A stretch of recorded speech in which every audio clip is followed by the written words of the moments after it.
form the nation, to challenge power, to uplift the unheard, and to defend truth. We salute every reporter, every producer, every editor, every photographer, every technician whose work keeps our democracy alive. This award is not just a ceremony, it is a testament to resilience and the enduring power of journalism. My name is Ankole Jibril Janko. Good evening, ladies and gentlemen. And it's my singular honor to present my co-host, the beautiful Father Janambai. Good evening, and you look stunning, Father Janambai. Thank you very much. Assalamu alaikum. Good evening, distinguished guests. Ladies and gentlemen, I stand on existing protocols and welcome you all to the Sada, the Caravaggio Conference Center here in Bijilo. Like my co-host rightly said, it is such a magnificent day, a milestone that we're all celebrating tonight, celebrating our journalists. It is 10 years of celebrating success, excellence, selflessness, hard work, and dedication. I can't be more proud to be part of history tonight at the Sadara Karavajara Conference Center here in Bijilo. My name is Fatu Janibai, and I am honored and humbled to co-host this important event or auspicious occasion here in the Gambia as we honor journalists and storytellers in this country. Humbled, and thank you all for coming tonight. Thank you. But before we proceed, before we proceed, yes, before we proceed, ladies and gentlemen, I kindly invite every one of you to please let's applaud for their dedication, their hard work under difficult circumstances, such meager resources. But despite all that, they're out there to defend the truth, to keep the public informed. Please, kindly rise for Gambian journalists. Thank you.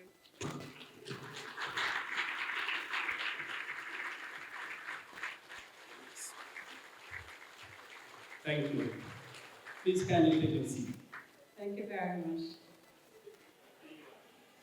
Well, next, we would like to recognize a lot of distinguished guests here, Madam. Yes. We have the Honorable Minister of Information, Dr. Ismail Sise. We have the Deputy Speaker of the National Assembly of the Gambia, of course, Sidin Jai.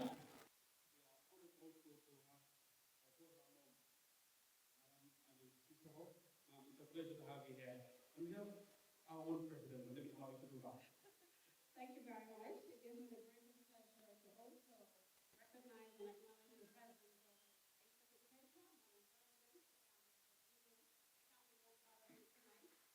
Thank you for your service, your commitment and dedication as well to service. I would also want to acknowledge the presence of Mr. Badaron Bay, a former managing director of Afrisol Gambia Limited. Thank you very much. And we also would like to acknowledge the presence of the Chinese ambassador to the Gambia. Of course. And of course, the members of the Diplomatic and Consular Corps. We would like to recognize and acknowledge the presence of former Minister of Information, Mr. Ali Demba Jawar, and all the distinguished ladies and gentlemen here tonight at the Sada Caraba Jawara Conference Center. It's a pleasure to have you here with us tonight to celebrate the work of journalists and also, of course, also to give them all their flowers and acknowledge the work that they do and continue to do as well. And one thing we have to put emphasis as well, thankfully, is that journalism is not a crime. It's important that we put it out there. We're partners in development, critical partners for that matter. I would want to give a round of applause to all our nominees for tonight, and we say congratulations to all of you, whether you go home with an award or not. You are a winner, and your work has been recognized, wonderfully nominated for the GBU National Journalism Awards 2025. Round of applause, please, ladies and gentlemen. And of course, we would also like to acknowledge the presence of the clerk of the Gambia, the National Assembly, of course, Mr. Lai. You are welcome as well. Ladies and gentlemen, we extend our heartfelt gratitude to the panel of judges. It's been a rigorous process. So many applications. We'd also like to acknowledge those who made this celebration possible, really. Please join me in applauding the National Journalism Awards Committee for putting together a spectacular 10-year anniversary award case. Well, at this point, Farouk, would like to inform the technicians to prepare for the National Anthem. Please kindly rise for the National Anthem. Thank you.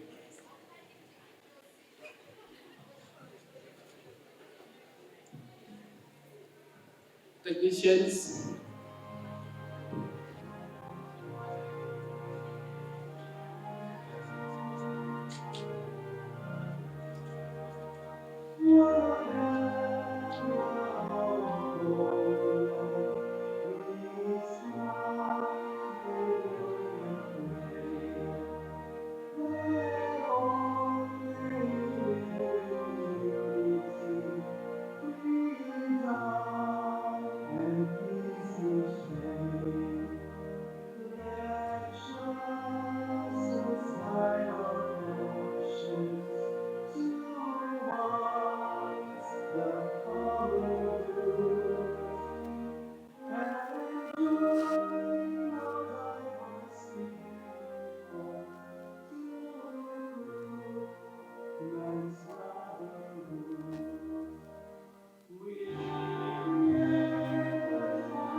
Your seats, please.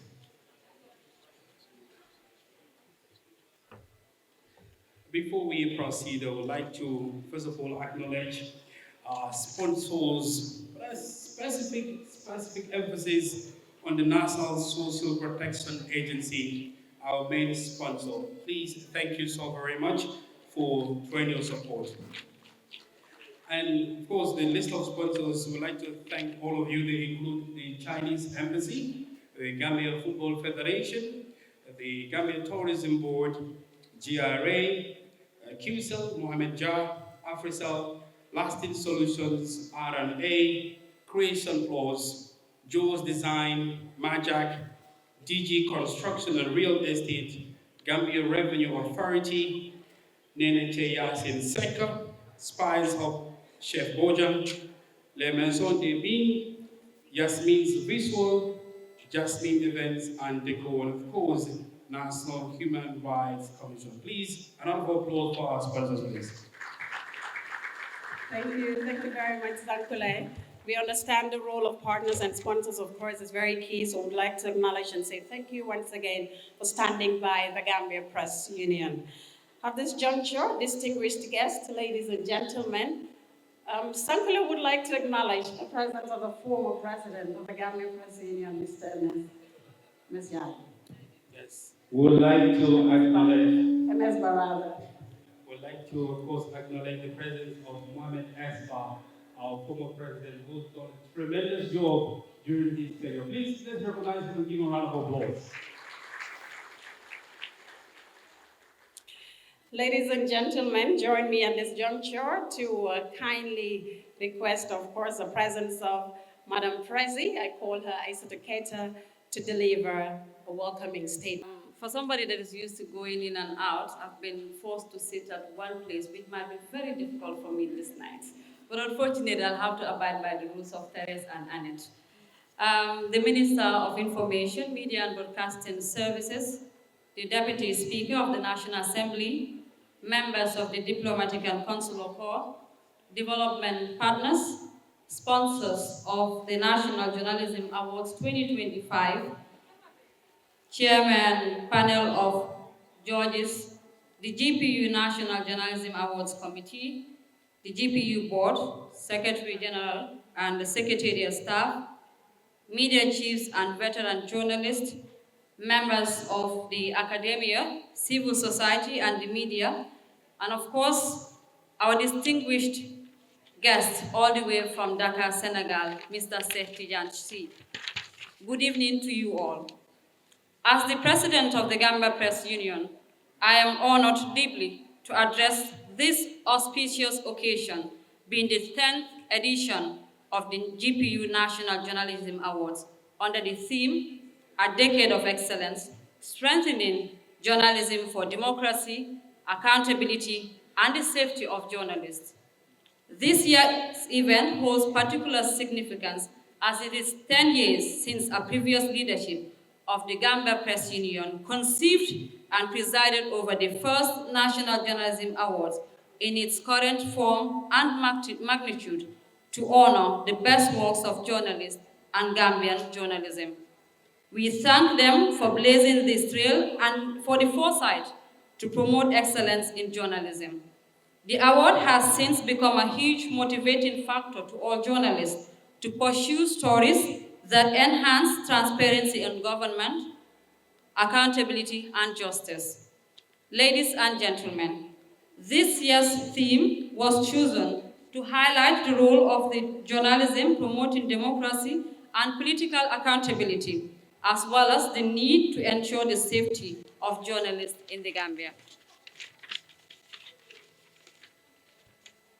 In several societies around the world, including in the Gambia, professional journalism has over the years shown a positive influence on our democratic dispensation, civic engagement, transparency, and accountability in government. Stories that span several journalism bits and address critical governance issues like promoting the rule of law and also shedding light on transitional justice issues, as well as social and economic challenges that our country is faced with. Such groundbreaking stories that we celebrated over the years were done with utmost professionalism and in upholding our obligations and to strengthen journalism's watchdog role.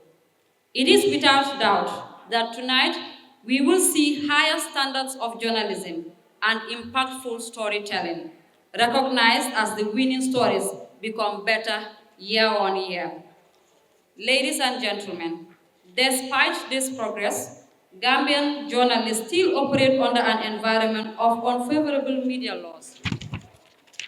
Of notable concern is the enactment of the Criminal Offences Act 2025, which replicated the provision of false publication and broadcasting from the old criminal code.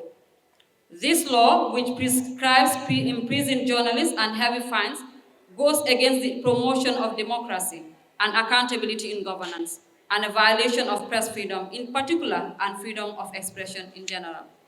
We also note with concerns new laws that are being made, like the Cybercrime Bill 2023, which has provisions that go beyond addressing false news online with a direct attempt to punish investigative journalism and to kill transparency and accountability in government. Another challenge that journalists face today is access to information, especially information related to government contracts and probes into the use of public funds. We know that accurate and publicly accessible government information is fundamental to the accountable democratic governance that we seek to achieve as a country. However, despite the existence of an access to information law, full implementation is yet to be achieved. While there has been significant improvement in proactive disclosure of public information among some institutions of government, challenges exist with regards to the disclosure of public information upon request, as most institutions have yet to designate information officers and are unresponsive to requests. We acknowledge the progress made in press freedom and freedom of expression over the years, and we commend the government for the gains made, including the enactment of the Access to Information Law in 2021. Ladies and gentlemen, this year, we are glad to share a piece of good news. We are happy to announce that after several attempts, the government of the Gambia has finally allocated a plot of land to the Gambia Press Union, measuring 25 by 25 in Bruceby.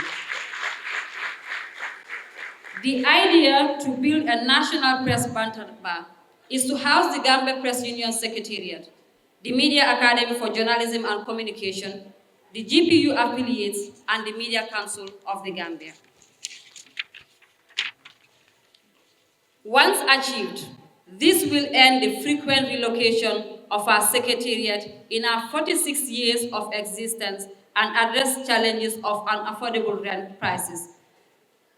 I will take credit for this particular development, although my predecessor started this undertaking to ensure that the GPU gets a land from the time of Sheriff Bojang to my immediate predecessor, Mohamed Esba. But again, it came through under my tenure, so I'll take credit for it. The objectives for the building project are as follows: to ensure the sustainability of the GPU and its subsidiaries and affiliates, to generate some funds that will contribute to the long-term sustainability of the Gambia Press Union, but also to expand the Media Academy for Journalism and Communication. As you've seen, the Media Academy for Journalism and Communication has its success written all over our faces. And with time, we need to develop this school, which is why we'll also look for a place in order to be able to expand the school. The plan is to build a 5-story made up of 13 offices, 2 conference rooms, 12 classrooms that includes TV and radio studios, 20 guest rooms, and stores, among other facilities. We will be looking forward to the continuous support from the government and the development partners to realize this long-term objective of the GPU to finally have a home and to continue our long-term commitment to media development in particular and national development in general.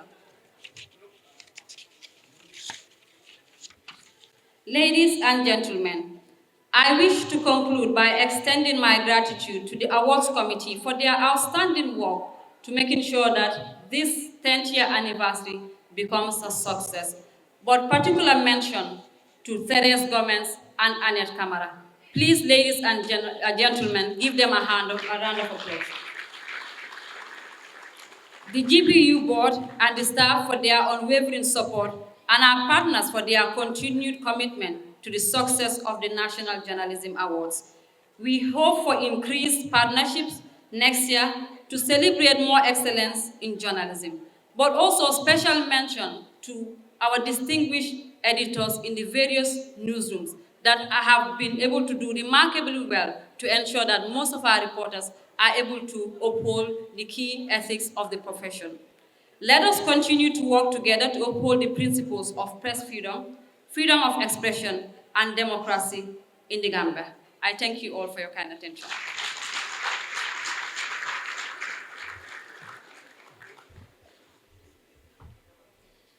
One more time, a round of applause for the President of the Gambia Press Union. I'm sure we have, government representatives, our partners are here as well. But in the same room, when you have the Deputy Speaker of the National Assembly, you have the Minister of Information, of course, the Director of Press and Public Relations at the Presidency, what more can you ask for? Thank you very much once again, the President of the Gambia Press Union. At this juncture, we would like to welcome the Secretary General of the Gambia Press Union, none other than Modou Diouf, to come on stage and hand over the Press Freedom Heroes and GPU Ambassadors Award. Please welcome on stage, sir. Good evening. I start on existing protocols and to welcome you, all of our guests who are here tonight. I would like to call on the members of the Gambia Press Union Board to join me on stage, please.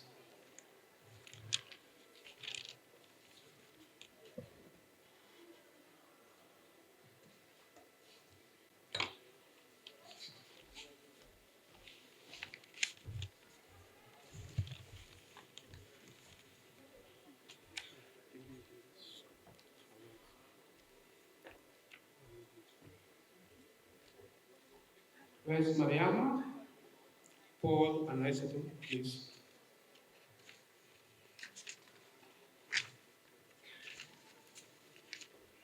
This is a time when we honor people who have made distinguished contributions to journalism, to the promotion of press freedom and the protection of press freedom, and the promotion of freedom of expression.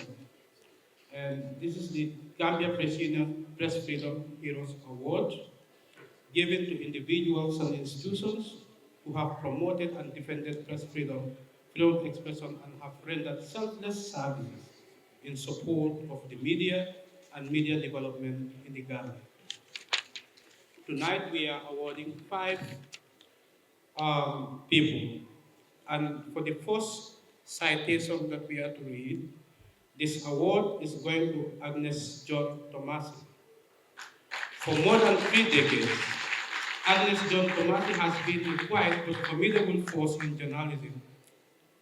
Soft-spoken yet unwaveringly principled, she has built a reputation not only for her editorial leadership, but for something exceptional in the African fiercely competitive media landscape, an instinct for spotting talent early, and an unshakable commitment to nurturing it. Now the head of the Dakar-based West Africa Democracy Radio, Agnes Thomas is recognized as one of the most consistent champions of young African journalists, particularly young women seeking to enter a field that can often be unforgiving. Her story, according to her colleagues, is as much about personal resilience as it is about service to the next generation. Like most Gambian young journalists at the time, Agnes Tomasi began her career as a fresh-faced reporter at Radio Gambia, joining the state broadcaster straight out of high school in the early 1990s, a period of political turbulence and limited press freedom. Yet, even in her earliest years, she stood out for her composure, her clarity of thought, and her instinctive understanding of how to tell stories that matter. Over time, Agnes moved through the ranks, becoming one of the most respected voices in the Gambian radio. Still at a young age, she earned a scholarship to Nairobi, Kenya, for a media production course. And due to her performance, she was given another scholarship to proceed to the International Institute of Journalism in Berlin, Germany, and later to the Citadel of Radio, Deutsche Welle, in Bonn, Germany. With her journalism skills and a stint as a communication officer and a consultant, broadened her horizons for. But it was her transition into regional broadcasting that widened her influence. At WADR, a transitional station dedicated to democracy, governance, and human rights, Agnes found a platform to not just to oversee programming, but to shape the very culture of West African journalism. She has this rare ability to see what someone can become long before they see it themselves, says Sheriff Bojang Gideon, a Gambian journalist who is a former president of the Gambia president who worked under Agnes Tomasi. She can also be a beautiful dictator in the newsroom, according to Sheriff. Through training, coaching, and constant engagement with emerging reporters across West Africa, she has helped cultivate a new wave of storytellers who approach their work with integrity, curiosity, and with courage. Under her guidance, dozens of young reporters from the Gambia, Senegal, Ghana, Togo, Sierra Leone, and Nigeria have moved into leadership roles in their own organization, and many credit her for giving them their first real sense of confidence.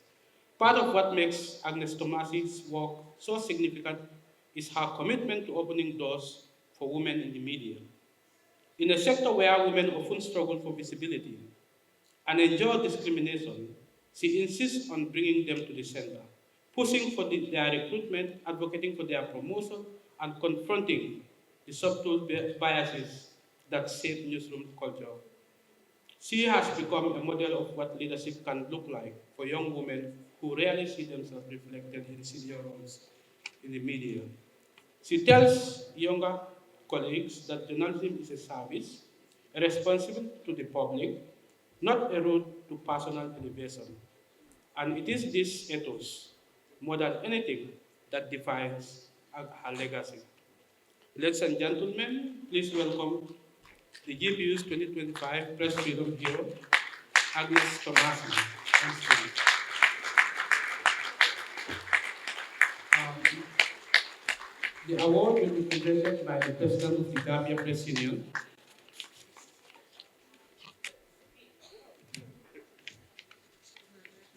Thank you.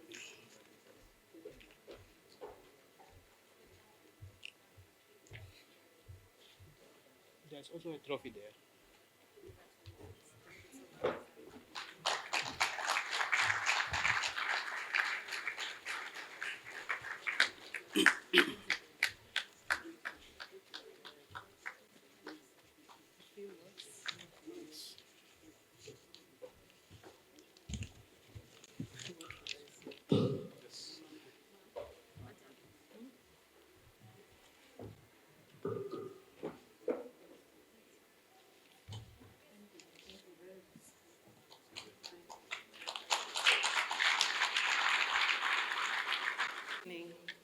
I've been asked just now to share a few words, and I know what it means usually.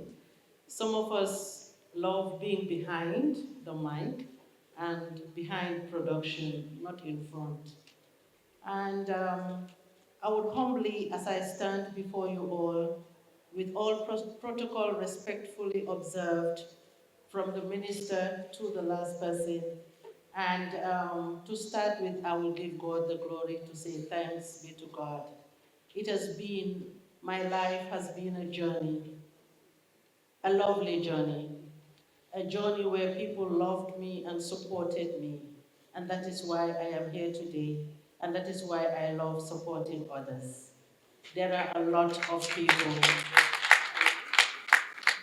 If I say thanks, thanks, thanks to God, to my parents, to my family, husband, children, sisters, brothers, and everyone, I will start with Radio Gambia.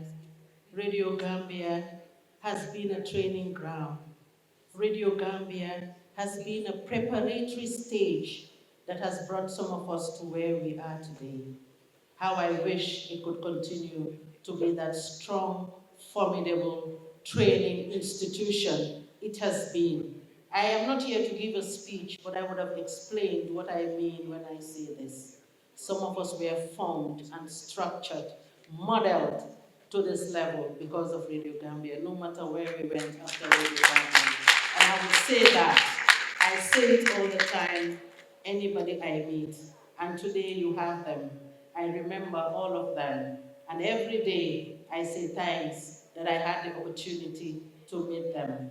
To GPU, I say thank you. To be honest, never once did I dream that I would be standing here today to receive this award. I did not think about it.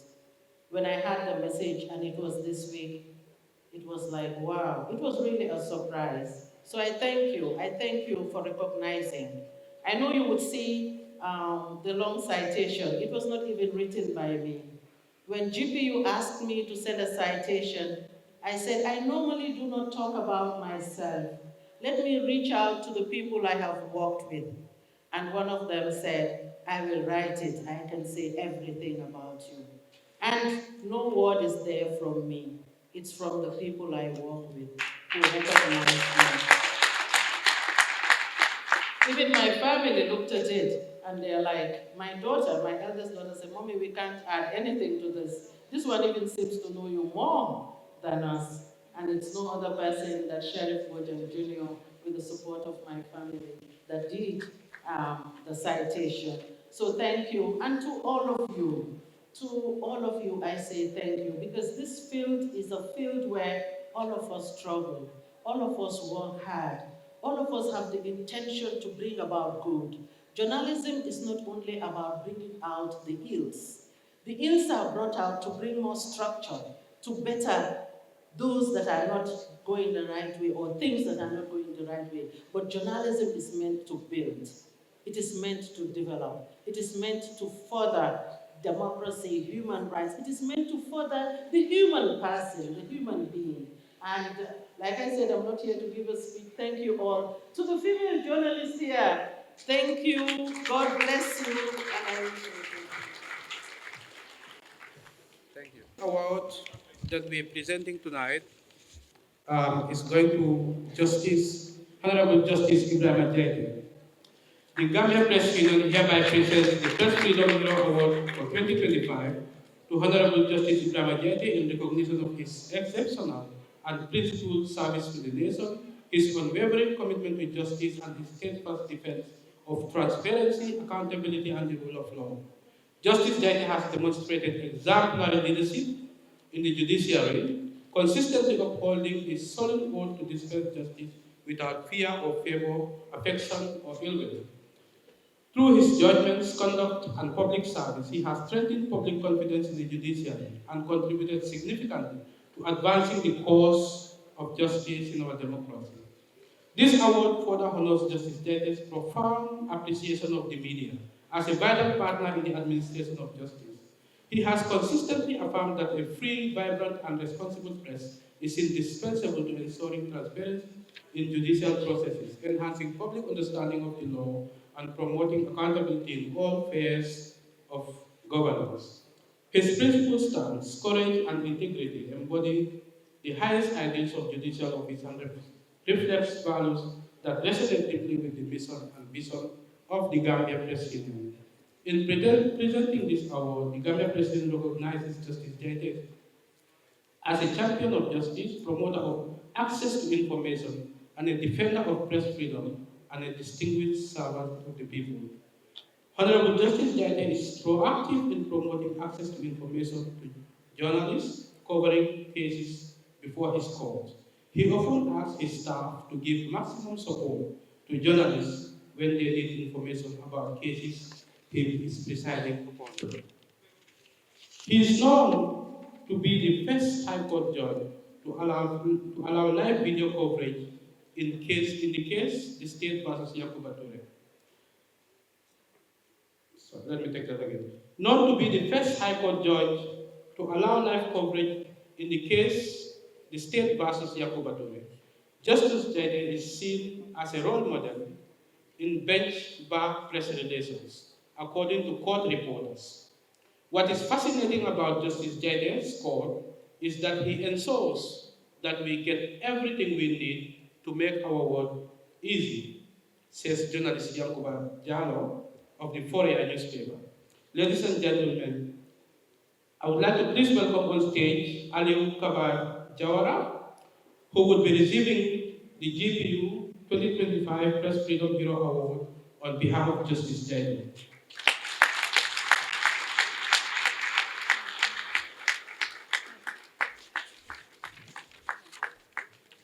This award will be presented by board member Mariama Boja. Award that we are presenting tonight is going to Honorable Justice Ibrahim Ajete. The Gambia Press Union hereby presents the Press Freedom Hero Award for 2025 to Honorable Justice Ibrahim Ajete in recognition of his exceptional and principled service to the nation, his unwavering commitment to justice, and his steadfast defense of transparency, accountability, and the rule of law. Justice Jaite has demonstrated exemplary leadership in the judiciary, consistently upholding his solemn oath to dispense justice without fear or favor, affection, or ill will. Through his judgments, conduct, and public service, he has strengthened public confidence in the judiciary and contributed significantly to advancing the cause of justice in our democracy. This award further honors Justice Jaite's profound appreciation of the media as a vital partner in the administration of justice.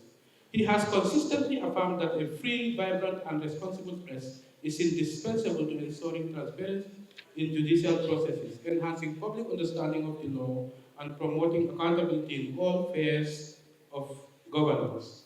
His principled stance, courage, and integrity embody the highest ideals of judicial office and reflects values that resonate deeply with the mission and vision of the Gambia Press Union.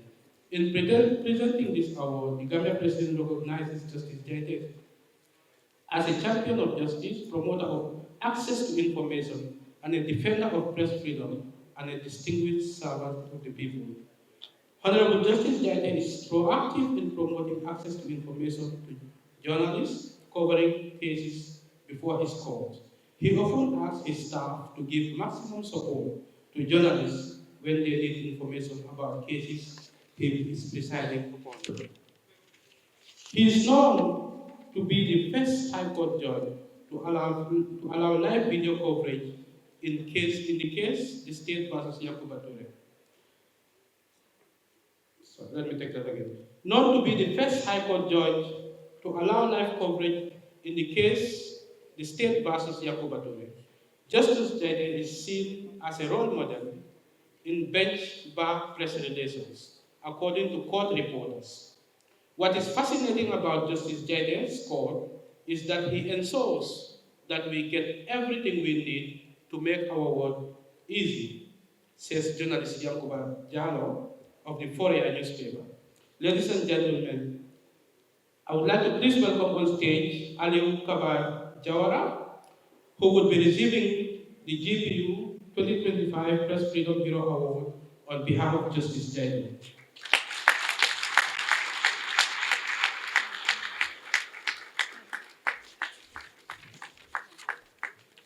This award will be presented by board member Mariama Boja.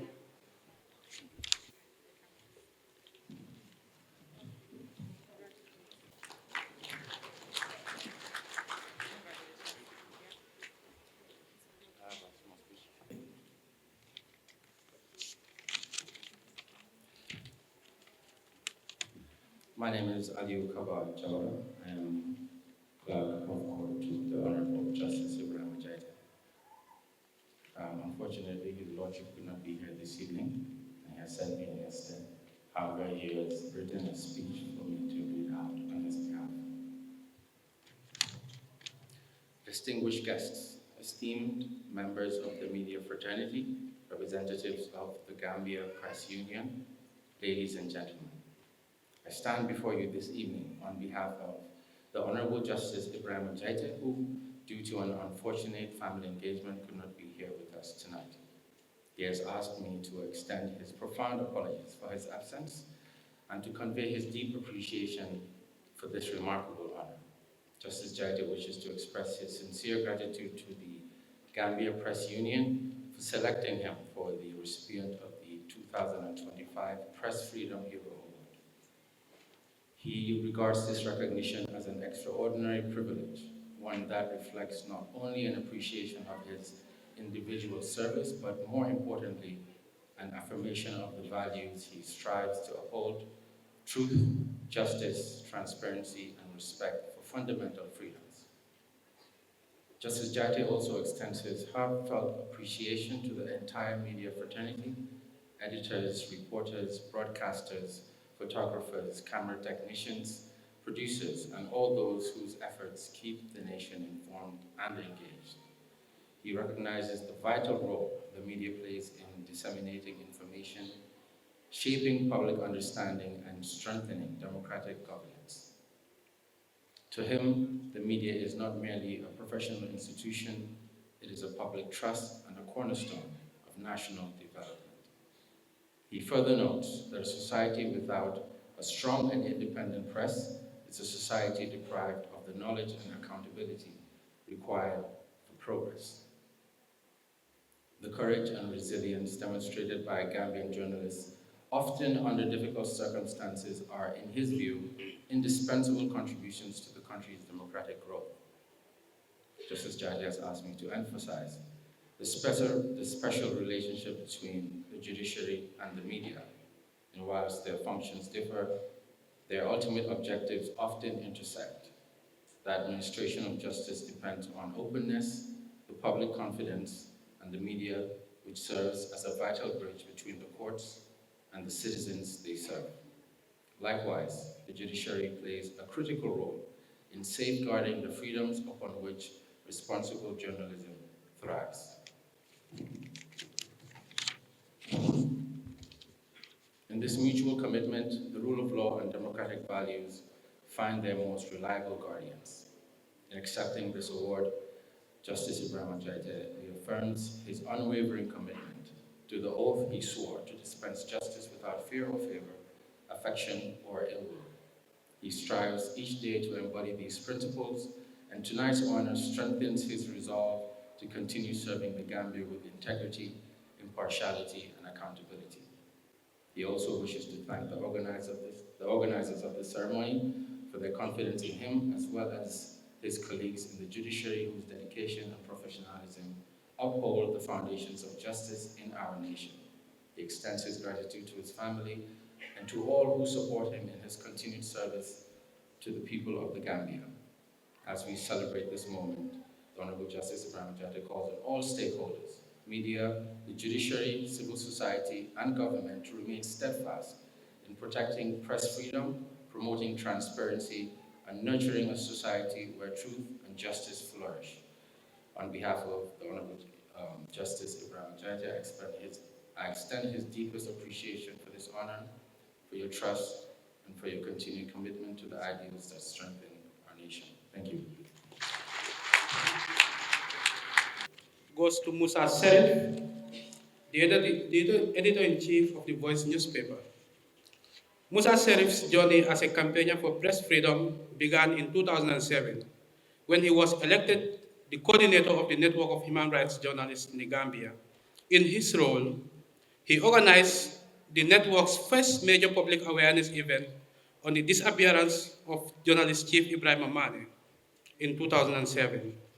At a time when few dared to speak openly about the case, Serif brought together media leaders, politicians, journalists, and members of the Chief Mane's family to call for his release.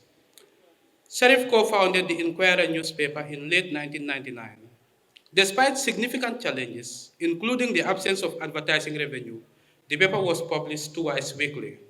In 2001, after the resignation of Daily Observer editorial staff, he was contacted by Ibrahim Silla, now the Minister of War.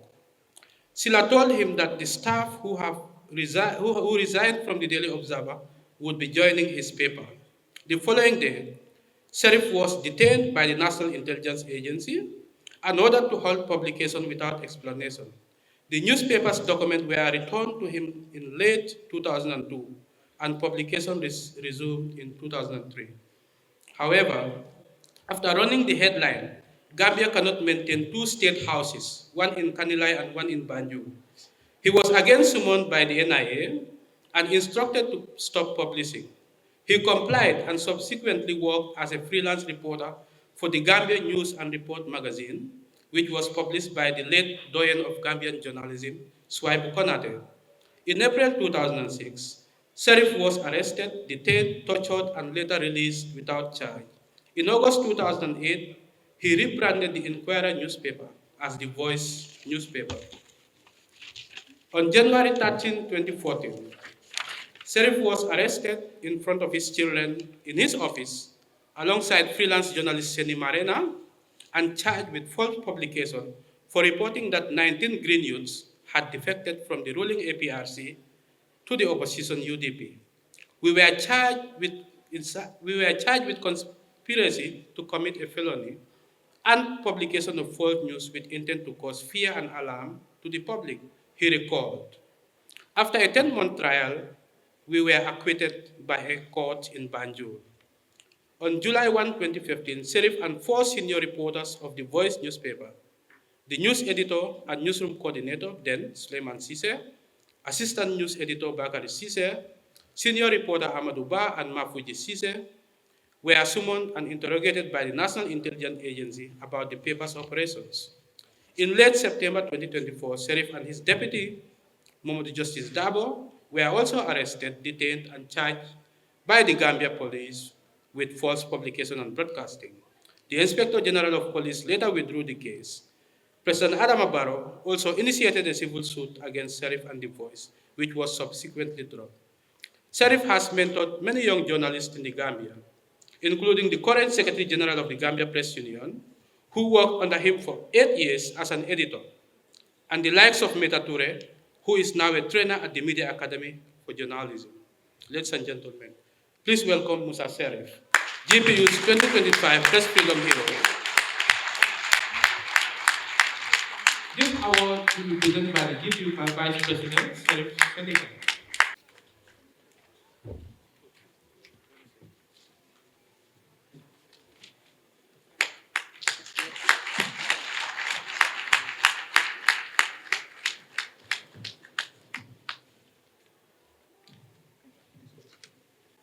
now, I'm lack of word because I can see all the doyen here. Good evening to everybody, from the minister, deputy speaker, my own mother.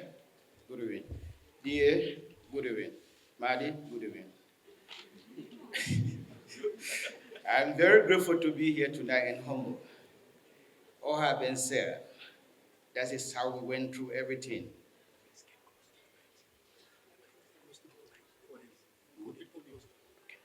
Yes.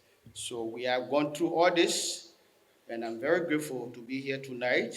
And first, I would like to take this opportunity to commend the organizers and the committee that selected me, because without them, I was not going to be part of this family tonight. And I will first of all like to thank my family who have been there all along, especially those who we struggle together, the three sisters, the youth, and the bad. It was not easy. It was five of us that were running a newspaper in this country, the Voice at that time. And we did everything to make the drive where we are today. So I'm very grateful and thank you to everybody tonight. Thank you.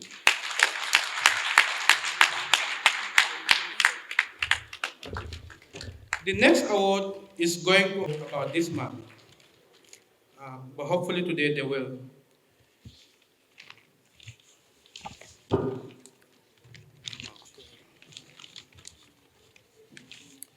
The Gambia Press Union proudly recognizes he's now a doctor, Dr. Alo Ahmed Alota, with the 2025 Press Freedom Hero Award for outstanding dedication to promoting press freedom, freedom of expression, and media development in the Gambia. Through pioneering initiatives such as the establishment of the first ever School of Journalism in the Gambia, which is now the Media Academy for Journalism, previously called the GPU School of Journalism, Alota has strengthened the professional capacity of countless journalists in the Gambia. His leadership in organizing workshops on investigative journalism, court reporting, cybersecurity, responsible reporting on children, and gender-sensitive reporting, including the project Women's Depiction in the Mass Media, that was funded by the Canada Fund for Local Initiative, has equipped journalists with tools to report ethically, fearlessly, and accurately. Many of his proteges have gone on to occupy leadership positions in newsrooms in the Gambia and with international news media outlets, as well as contributing to journalism education within the country and beyond.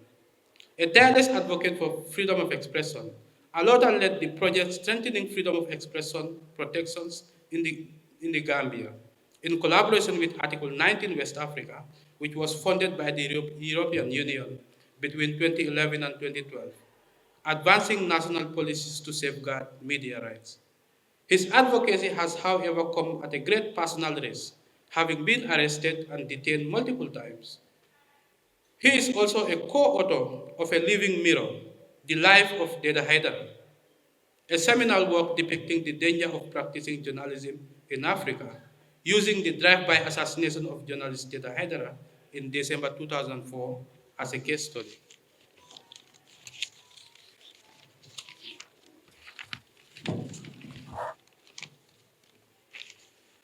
The book has been adopted by the Open Society Initiative for West Africa, OSIWA, as a key advocacy tool and is endorsed by Reporters Without Borders, amplifying campaigns promoting press freedom across the region. Beyond these accomplishments, Alota has served on media self-regulatory committees and juries for the National Journalism Awards, mentoring the next generation of journalists and championing higher standards of professionalism. This award celebrates his unwavering courage, dedication, commitment to a free, fair, and robust media landscape in the Gambia. Ladies and gentlemen, please welcome on stage Mr. Demba Ali Jao, who will be receiving this GPU 2025 Press Freedom Hero Award on behalf of Alota. This award will be presented by GPU board member Paul Stephen Ferrari.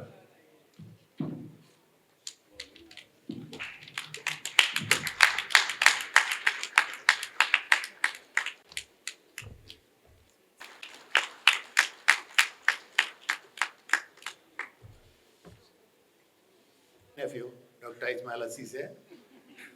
I'm the Deputy Speaker, Mr. Sidi Njai, and TME, my own sister, and of course, Tian Si from Dakar, a very good friend of mine, and all the members of the GPU, as well as everybody invited here tonight. I am definitely happy to receive this award on behalf of my friend, Dr. Aloa Ahmed Alota, who is presently in Canada. Ahmed definitely had been an advocate for press freedom, and he did quite a lot for press freedom in this country. As Secretary General Diouf said, it was a time when it was not fashionable to be a journalist in this country. A very dangerous situation it was. But Ahmed Pasper, he actually did the work despite all the dangers that he faced. And he did a great work as far as GPU management was concerned. So definitely he deserves this award. And I have absolutely no doubt that the GPU didn't find it very difficult to choose him as one of the awardees. So on behalf of Ahmed and everybody else, I wish to thank the GPU and everybody who was involved in selecting me. Thank you very much. The final award that we are giving tonight is a posthumous award for journalist Pamodu Fall. Pamodu Fall, who was known as Koto, served in various boards of the Gambia Press Union since 2008. He was a treasurer of the GPU from 2011 to 2015. In 2018, he was made the chairperson of the GPU Board Programs Committee. He was humble, soft-spoken, and overall, a wonderful human being who stood for, promoted, and defended press freedom and freedom of expression in the Gambia during the most difficult period in our history of journalism in the country. He, together with 5 other journalists, were arrested, tried, and sentenced to 2 years in prison for sedition in 2009 over a GPU statement on the killing of journalist Deda Haidara. Pamodu had over 20 years of experience working for several media outlets, including the defunct independent newspaper, the Daily Observer newspaper as well. He also worked for the Point newspaper and had served as a founder, member, and former president of the Association of Health Journalists in the Gambia, and also the African Media and Malaria Research Network, the Gambian chapter, AMREN Gambian chapter. He has also worked as an information officer with the Ministry of Health and was the founder of the consultancy firm Focus Media Consulting, which offered training and works on media and public relations and communication. In November 2020, Pamodu Fall was a motivating participant in the Media Run Challenge, pioneered by the managing director of the GPU School of Journalism, which is now the Media Academy for Journalism. This is good for health, he said of the event, adding it was important for journalists to keep fit. Fall was also an advocate for professionalism in the media and has on several occasions implored on journalists to uphold their code of conduct. Ladies and gentlemen, please welcome on stage Mohamed Fall and Nafisatu Fall, son and daughter of the late Pamodu Fall, who would be receiving this 2025 Press Freedom Hero Award on behalf of their father.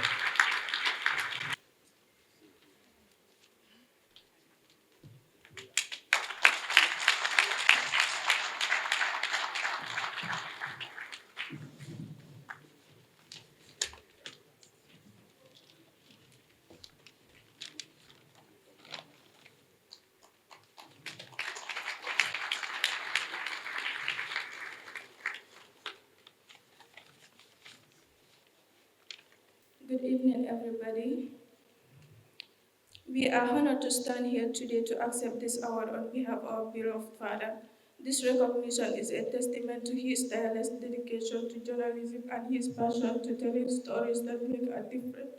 Through his career, he inspired us with his curiosity, his compassion, and his unwavering commitment to truth.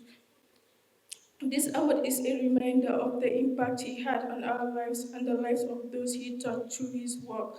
We are grateful for the time we had with him and proud of the legacy he leaves behind. We would like to thank the organization for this incredible honor, and we are sure our dad will be thrilled to know that his work will continue to inspire others. Thank you so much. Their respective countries and communities. I'll tell you this. I am standing here because of this woman. She saw me when I was going to university. She saw the potential in me that I've not. She believed in me. She encouraged me. And today, I'm the best radio journalist in the whole of West Africa. Special thanks for her.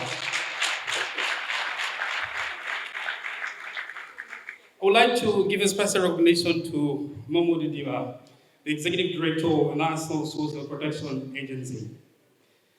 But again, I would like to give a special recognition to Seth Tijan C. The reason being, Mr. C is a seasoned investigative journalism professional. And I'll tell you this, the best investigative medium in the Gambia is Malagan, without a doubt. And Malagan came to being after an investigative training conducted by this great man. Please, let's give him a round of applause. Thank you, sir. Truly, thank you.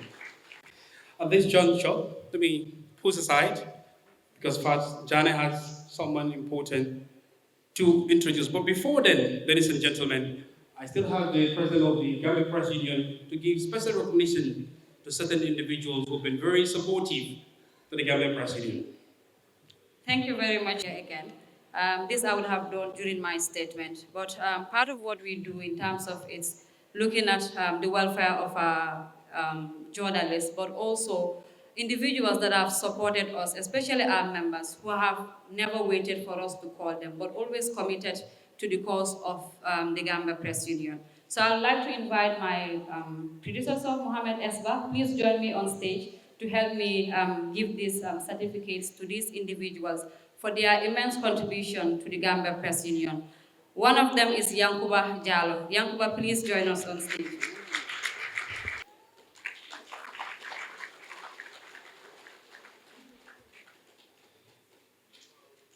I'll also like to invite Aliou Badara Sow to receive the certificate on behalf of Mr. Demba Kande.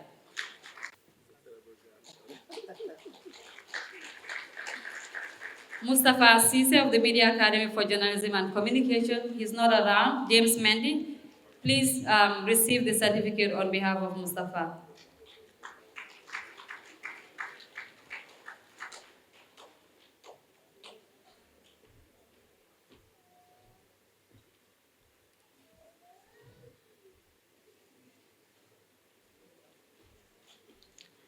Louis Alsan, Tina.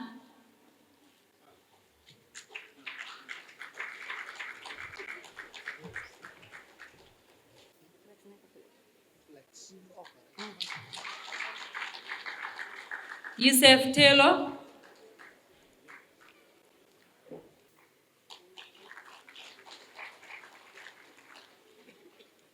This is to say thank you. Ladies and gentlemen, momentarily, Minister of Information will be called on stage to come and deliver his keynote address. But before that, please, I crave your indulgence. Just a couple of weeks ago, the entire media fraternity woke up to a devastating news with the loss of our brother, Pablo of Averino. Everyone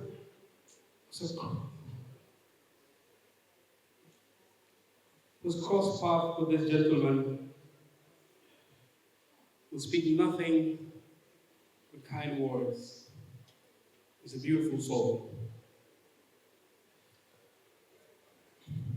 We've also lost Modula Insana of Star FM. Please, crave your indulgence to just rise up. Let's observe a minute silence for our departed brothers. Please. Thank you very much, Mr. Janko. Ladies and gentlemen, distinguished guests, before calling on the Honorable Minister of Information, Media and Broadcasting Services, we would like to acknowledge our sponsors once again and our partners, of course, for putting up this event together. We would like to acknowledge the support from National Social Protection Agency, the People's Republic of China, the Chinese Embassy, the Gambia Football Federation, GT Board, the Gambia Revenue Authority, GRA, QCell, Mohamed Jah, AfriCell, Lasting Solutions, RNA, Creation Plus, Juris Design, and Majag. And also, just a quick one, we would like to acknowledge the efforts of the National Journalism Awards Committee for putting up, of course, we all do know, putting up such an event requires a lot of energy, efforts, and resources. And it's very difficult to put up events in the Gambia, of course, without support. So we'd like to acknowledge the efforts of the committee for putting up all of this together here at the Sadala Karabajara Conference Center. We would also want to acknowledge the support of the panel of judges. I know it has been very tough for them, going all through the reports and all of that, making decisions at the end of the day. It was a tough job for all of them, and we want to say thank you and recognize their efforts.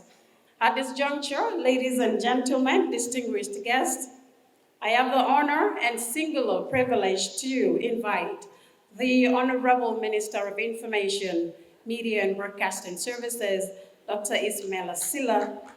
Dr. Ismaila Silla, I beg your pardon, Ibrahim Silla, Minister of Transport and Infrastructure. Of course, to the Honorable Minister of Information, Media and Broadcasting Services, Dr. Ismaila Silla.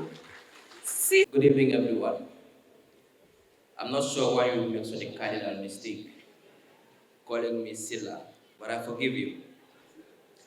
Before I begin my speech, I'd like to acknowledge the presence of certain important individuals. Not that all of us are not important. We're all important, but as George Orwell said, all humans are important, but some people are more important than others.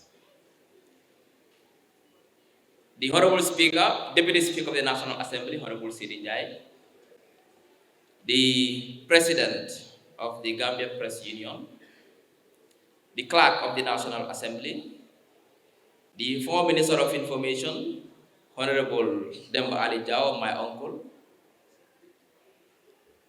the Director of Press at the Office of the President, Auntie Ami Bojang Sissoho, our friend from Senegal, Mr. Tijan Si, representatives of the Embassy of China, also welcome tonight.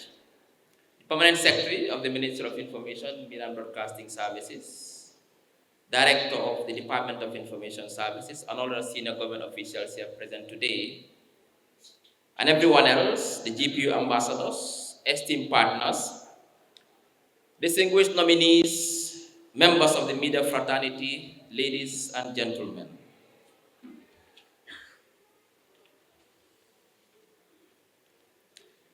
It is a great pleasure and privilege to stand before you this evening to deliver the keynote speech at the Gambia Press Union's 10th National Journalism Award, as we gather to honor excellence, dedication, and integrity within our media fraternity. This remarkable milestone, 10 years of celebrating journalistic excellence, marks not only the achievements of individuals, but the evolution of Gambian media itself, the strengthening of our democratic values, and the collective journey we continue to walk as a nation. So I don't have space for my paper, so I'll be struggling a bit.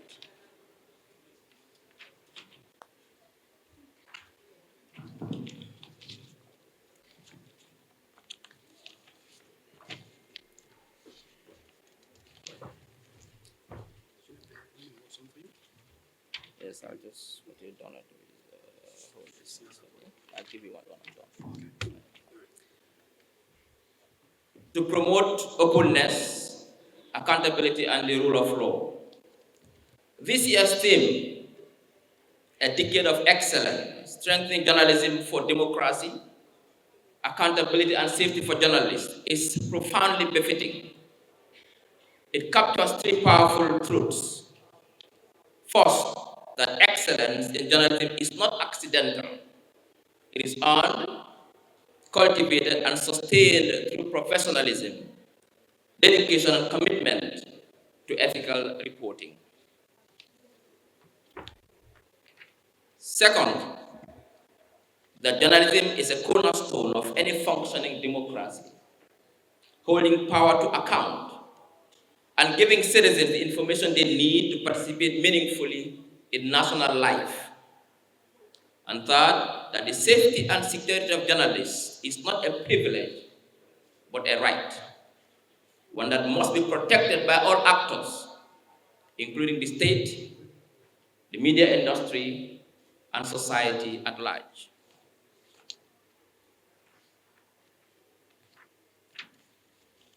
Over the past decade, the Gambia Press Union has played an instrumental role in transforming the media environment through training, through advocacy, partnerships, and of course, these annual awards.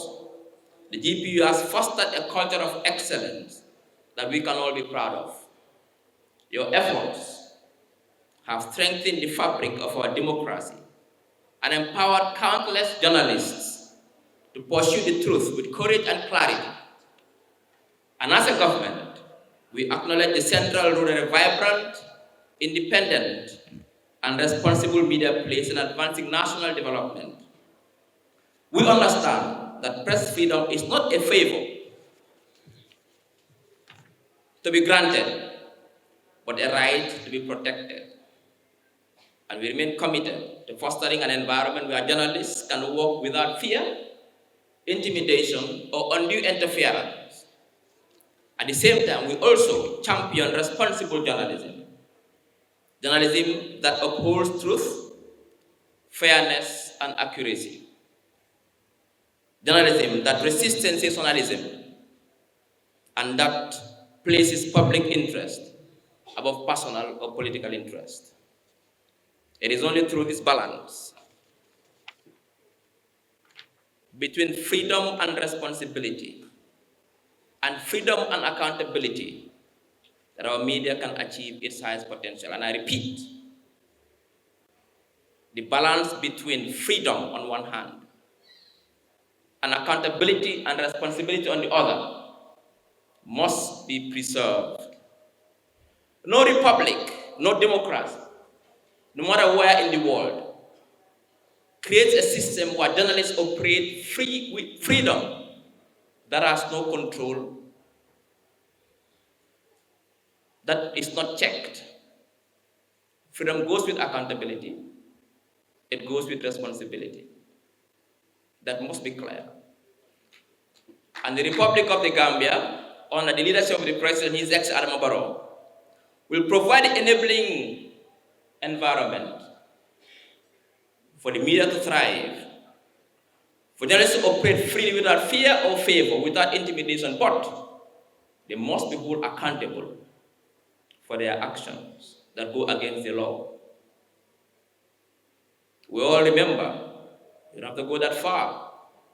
The only tribe that was persecuted, jailed, exiled, forcefully disappeared, tortured, was only one tribe in this country, because they were persecuted because they belonged to a group, and these were journalists, not Mandinkas, not Wolofs, not Jola, not Sarahulis. Journalists were persecuted in this country because they belonged to a group called journalists. That is not happening anymore. You operate freely, without any interference, without no intimidation, no arrests, no enforced disappearances, no killings, no tortures. This is the dispensation we are living under. But you must operate with responsibility, and you must be held accountable for your actions. This is the republic This is how a republic functions. Equally, we recognize that the journey toward a free and vibrant press is ongoing. Journalism is a public good, and for it to thrive, we must ensure that those who carry out this essential work do so in an environment that is safe, supportive, and conducive to professional growth. The Ministry of Information, Media and Broadcasting Services remains committed to deepening reforms, strengthening media laws, and advancing policies that expand freedom of expression, improve access to information, and protect the rights of journalists. We also recognize the challenges that persist, of course. Issues of misinformation and disinformation, digital safety threats, limited resources in newsrooms, and the rise of online harassment, particularly gender-based digital violence against women journalists. These challenges are not unique to the Gambia alone. They are part of a global shift in the information ecosystem, but they demand local solutions grounded in collaboration, capacity building, and mutual respect. This is why a multi-stakeholder engagement remains essential.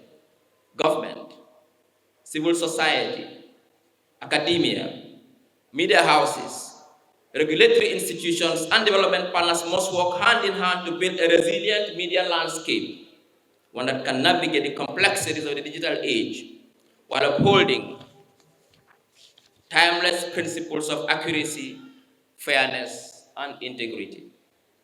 I wish to reaffirm the Gambia government's commitment to, number one, supporting ongoing law reforms that promote media freedom and responsibility. Number two, strengthening institutional collaboration, including Gambia Press Union, the Media Council, the Information Commission, the Public Utilities Regulatory Authority, and partners across other sectors. Number three, enhancing access to information, recognizing it as a foundation of transparency and accountability. Number four, promoting digital literacy and safety to protect journalists operating both offline and online. And number five, ensuring that the safety of journalists remains a national priority in line with global standards and regional commitments. Tonight, ladies and gentlemen, as we celebrate a decade of excellence, we also acknowledge the tireless commitment of the GPU in championing press freedom, promoting ethical journalism, and amplifying the voice of the voiceless. The union's work continues to inspire greater professionalism within the sector and reinforces the essential role of the media in safeguarding transparency, accountability, and the public interest. And tonight, again, as we honor the very best of Gambian journalism, let us also renew our shared vision for the future, a future where journalists are empowered and protected, a future where professionalism triumphs over sensationalism, a future where facts prevail over falsehood, and a future where media continues to serve as a catalyst for development, peace, and democratic consolidation. To all the nominees and award recipients, let me express my heartfelt congratulations.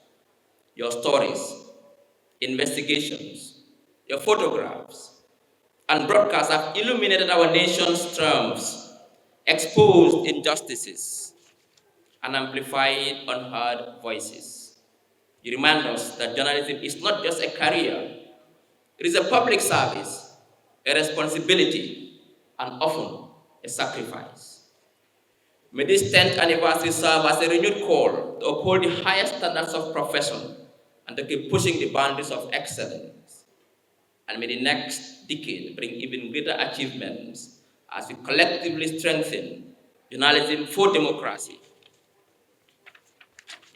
accountability, and the safety of all who do this noble job. To conclude, ladies and gentlemen, as we celebrate with award winners tonight, let us recommit ourselves to the values that make journalism indispensable: truth, courage, and service to the public. The stories we tell shape the nation we build, and the headlines we write, and the questions we ask move the Gambia closer to justice, accountability, and hope. I thank you, and I wish you all a memorable and inspiring evening. Year edition of the Gambia Press Union Journalism Awards 2025 on the theme Decade of Excellence, Strengthening Journalism for Democracy, Accountability, and the Safety of Journalists. And I am your host, co-host Fatou Janibai, and Mr. Sankula Jibril. What do we have next? Of course, pretty soon we'll have some entertainment. We'll be listening to speakers or speakers. It's about time we lighten up a bit. But before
Honorable Deputy Speaker, C.D. Jai, members of the diplomatic community, distinguished media chiefs, our nominees here, they are all looking very smart.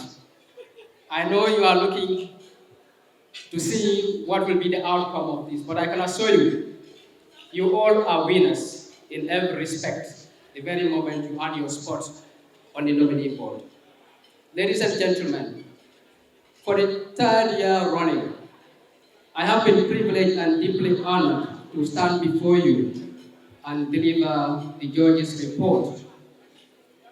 This represents the views and insights of my humble self, Tamara Fofana, and 4 other journalism and highly experienced media professionals. The peerless Serge Bojang Jr. of the Africa Report, the critical-minded Abigail Labi of the Media Foundation for West Africa, seasoned editor and digital media specialist Hatab Fadera, and celebrated broadcaster Fatima Sise, formerly of GRTS.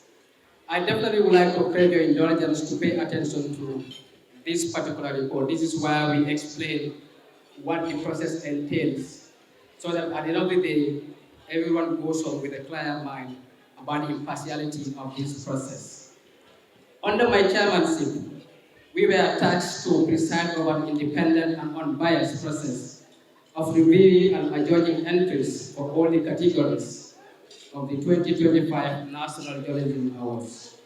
And I am pleased to unequivocally underline that we have executed this task to the best of our ability with the utmost level of impartiality, diligence, and sound judgment. Ladies and gentlemen, each of us individually had to go through some 200 submissions spread across 17 categories. These are human rights reporting, legal affairs reporting, political reporting, women's reporting category, children, environmental reporting, investigative reporting, security, photojournalism, tax reporting, tourism, arts, entertainment, medical health, and agriculture. Now, if you are wondering what yardsticks were used to evaluate the studies, let me say that the merit of every single story, or the lack thereof, was prosecuted against the following factors. One is the newsworthiness of the stories. The first thing we ask ourselves is the story even worthy of being told and shared with the public? We also look at the accuracy and factuality of the stories that are submitted. Are the sources credible? Are the facts supported by evidence or multiple sources? What context is the story presented? Are the quotes properly attributed or even accurate? Are the numbers and data believable and properly interpreted? Is the story devoid of bias or spin, among other things? As a jury, stories that are high on speculations but light on facts are a no-no for us. The third one we look at is the style, the grammar, and the presentation techniques that are employed by the reporters. We also look at the originality and the creativity that is employed by the reporter. The fifth aspect of the evaluation we look at is the public benefit and impact. This is particularly significant because in our craft, public interest is the resonance of news organizations. In simplistic terms, awareness raising, we try to establish the extent to which a story galvanizes national conversation around the subject at hand, whether it exposes wrongdoing or brings to light transparency and accountability questions, or how it might have contributed to policy or structural change. Overall, there are a good number of entries received, which attest to the reputable nature of the awards among the journalism community in the Gambia. The entries were a mix of both strong stories, making the competition very keen, and also a significant number of not so good entries. There was accountability journalism, advocacy journalism, and solutions journalism, the type of stories highlighting the myriad of issues in the Gambia. The stories submitted for this year's awards. The stories that are submitted for this year's awards were those very compelling, treated in depth, enterprising in nature, and containing verifiable sources, clear and well-structured reports. The reporters behind these stories made significant efforts to include multimedia elements such as location maps, data visualization, multiplicity of voices or perspectives, pictorial documentations, and clear and punchy descriptive language that enrich the story better. In the case of video or TV entries, there were good run shots and good actuality sounds, good visuals and evidence of field reporting. At this juncture, I cannot talk about the nominated stories without waxing lyrical about the outstanding performance of our young and dynamic female reporters. Aside from the sports and tax reporting categories, every other category has at least one young woman shortlisted. This is not only to say that only those nominated did well. If not for very small margins, any other reporter could have earned a spot on the list of nominees.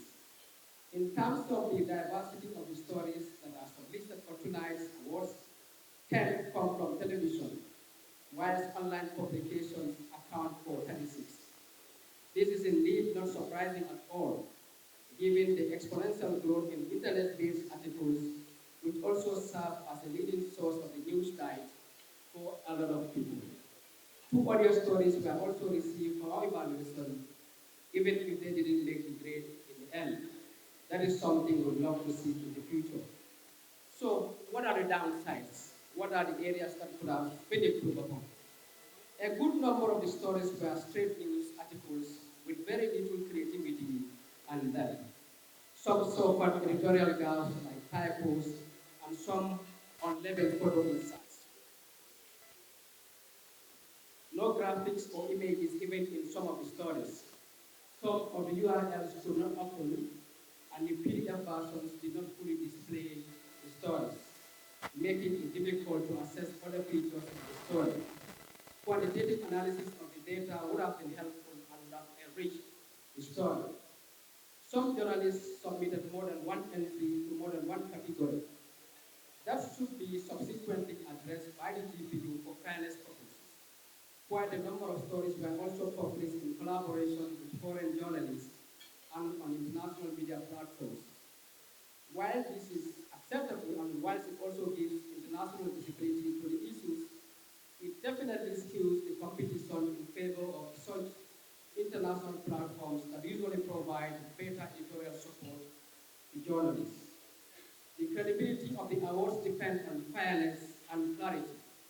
For this reason, we strongly believe that only stories produced and fully edited within government newsrooms should be eligible for the competition. Articles written for international media are saved by editors who work with deeper experience, strong institutional support, and far greater resources than those available locally. Allowing such works to compete directly with news reports produced under the constraints of government newsrooms creates an unequal contest and risks overshadowing the very journalists the awards are designed to recognize here. This is for the GPU to decide. This is just our candid observation. The awards should celebrate excellence that emerge from within the Gambia's own editorial ecosystem, not work elevated by international infrastructures. But the question that some people also ask, should there be anything called Gambian journalism? Should we qualify everything generally as quality journalism? Because journalism, they say, knows no order, just like any work of art, including music. There was an uncategorized category. This we thought should be scrapped subsequently. It really doesn't add anything to the awards. If the journalists cannot determine the focus area of their story, I don't think it should be the jury's duty to do so. Of the 7 categories for which submissions were made, only photojournalism failed to make the cut, with no single nominee at all for the 3rd year in a row. Like the 2 previous years, there appears to be a lack of clear understanding as to what exactly this category entails. Then again, the onus therefore falls on the GPU to come up with a clearly defined guideline to help our very hardworking brothers and sisters in this industry to do what truly ought to be done under this category. With our media schools offering photography programs these days, there's no reason why we cannot use our camera lenses to tell powerful stories and showcase impactful visuals around issues that matter to us as a people. I'm sure we've all heard about Kevin Carter's The Vulture and the Little Girl, 1994, that haunting image of a Sudanese child struggling to survive during the famine. It would be a tall order for our peers on the home front to submit works of that repute today, but at a time when a young female photographer etched her name in the sandy banks of continental Africa, there's no doubting that the mammoth potential of Gambian photojournalists. Another issue that made the process very cumbersome and time-consuming is the uploading of full news bulletins by certain journalists. This has forced us to rewind or forward video files just to situate where exactly a particular story begins and ends. On to another important matter, that is the question of artificial intelligence. Journalists, like every other country or every sector, should be free to use AI for background research, idea development or organizational support, and also archive or transcription tool, just like any other search engine. But using AI to write entire stories for us crosses an ethical boundary. It misrepresents authorship, underlines the craft of reporting, and erodes trust in the GPU awards. We came across a lot of these stories that were written with the help of AI. A journalist's strength lies in their ability to investigate, verify, and tell stories with insight and accountability. Delegating that core work to a machine is not innovation, but a form of cheating. Other than that, we haven't flagged any other major flouting of ethics that underpin journalistic storytelling in these year's hours. To the reporters, to the credit of the reporters, stories revolving around minors victims of right violations, the courts, etc., largely conform to the required ethical signposts bordering on the usage of names, images, and the minimization of harm. We applaud Gambian news organizations for playing by the rule books at a time when journalism practice is increasingly finding itself under the magnifying glass due to the tangled web of challenges posed by technological innovations. In this era of deepfakes, the stakes are very high. The field has changed for good. To conclude, I would like to thank the people sitting high on the GPU food chain for the trust and confidence bestowed upon us to carry out this important exercise. Personally, this will be my last dance on this stage in this capacity. The time has come for new perspectives on fresh energy and new ideas to take the awards to the next level. To the reporters, I would encourage you to always strive for excellence, never settle for less. Remember, there is no shortcut to lasting success. Not being nominated, ladies and gentlemen, in this year's awards should never deter anyone from smashing it some other year. To the winners who will emerge here tonight, never sit on your laurels. Complacency, they say, is a slow-moving tide that quietly erodes the shoreline of progress. I thank you all for your kind attention.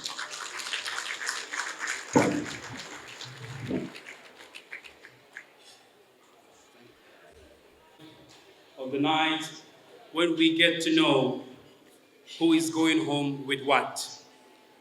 But before then, everybody is a winner.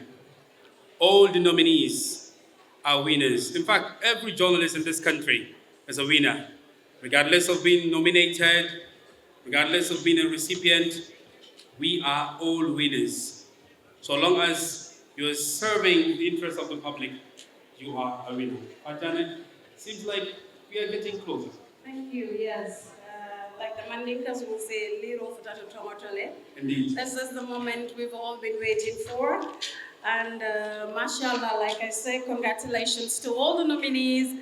Like Sankule has rightly put it, it doesn't matter whether you go home with an award or not, you're basically a winner. And we are saying congratulations once again.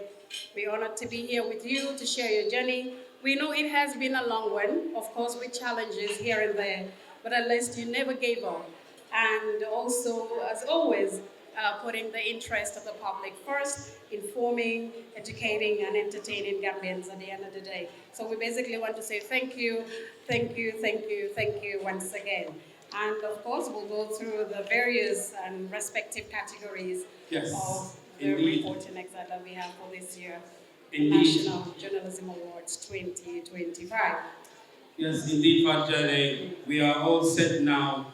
And the first awards to be mentioned this evening is the tax category. The tax category award. Technician, please introduce this award before we give you who the nominees are and what they've worked on that earned them this nomination. You get it? Yes, so we have to do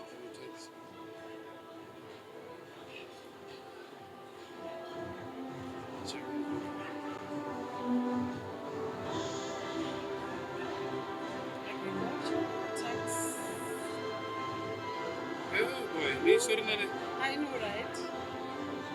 Notice, his reporting revealed how nearly 36,000 tons of Russian diesel was shipped to London, stored at Gun Petroleum, and sold into the local market, bypassing traditional importers and exporting major regulatory. This story meticulously examines illicit governance loopholes and the Gambia's vulnerability to international sanctions. Right, that is the Times Reporting Award. Fajane, we have a lot of awards to give tonight. Right. What I'd like to say, under this category, we have very interesting names and of course renowned journalists who are doing tremendous work. And the names go like this. First, you have Mustafa K. Dabo of the Republic. Mustafa K. Dabo of the Republic. Well, his story is titled Russian Sanctions versus Fine Gambian Heaven. Russian oil scandal tax reporting category. Well, a US sanctioned Russian illegally reported $29 million worth of diesel in the Gambia, sold it and sent the money to the UAE without paying tax or any fines. Well, Muscovite Yulia Alexandrova, Sagivo 46, who is behind the super tanker loaded with the diesel through United Arab Emirates, registered company to Banjul in April 2023, has been previously sanctioned by the United States for aiding the Russian economy in war with Ukraine. And transferring Russian money and assets to the UAE, nearly 36,000 tons of diesel were loaded at the Russian Black Sea port of Novorossiysk on 2 April 2023 and transferred at sea to Greek-owned tanker MT Perilous, which then sailed on to Banjul. Once the storage tanks of the state oil distributor Gulf Petroleum GP separate company in Apoji, FZC was able to sell other heads of the usual importers and contributors into the local market to the dismay. The local OMCs complained to GP, which had given over 80% of its capacity to Apoji, but to no effect. Well, ladies and gentlemen, it is our singular honor to welcome,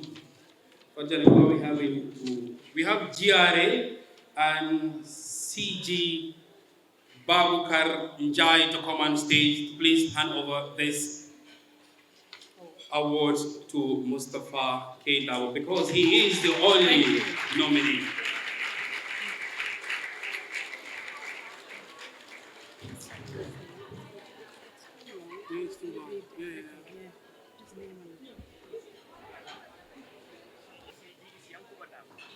Yes.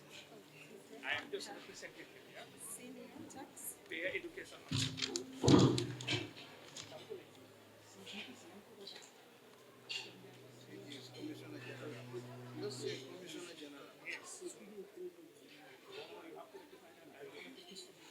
Senior tax education. Senior taxpayer education. Taxpayer, okay. Taxpayer, yes. Yes. Education officer. Senior taxpayer education. Putin was in MS. So he's saying that we don't need to do all this.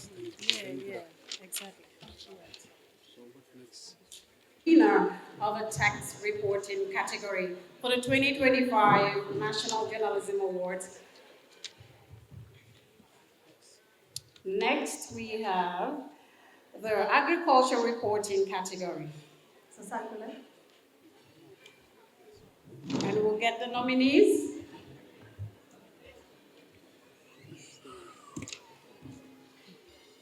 It's actually helped. Fatu Dahaba, the Ankara Times. Agriculture.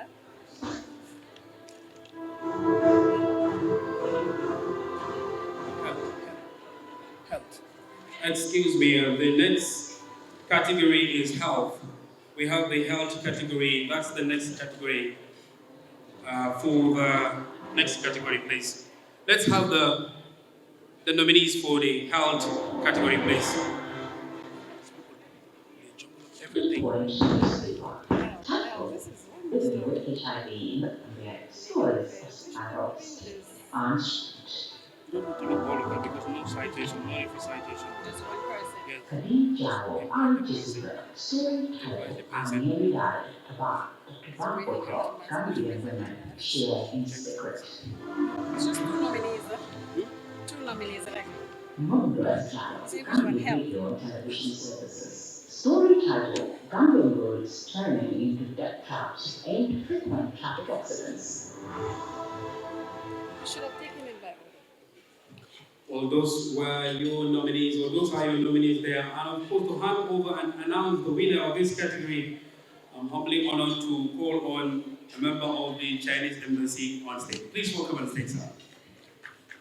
A round of applause, please.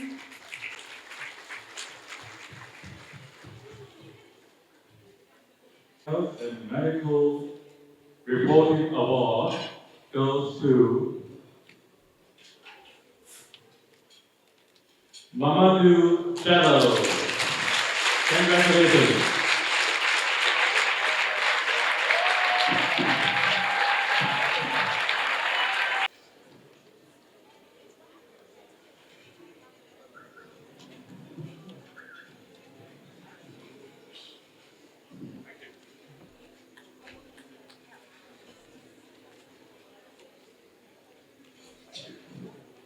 Well, I am humbled and happy to win this award. I know a lot of people will say, why health?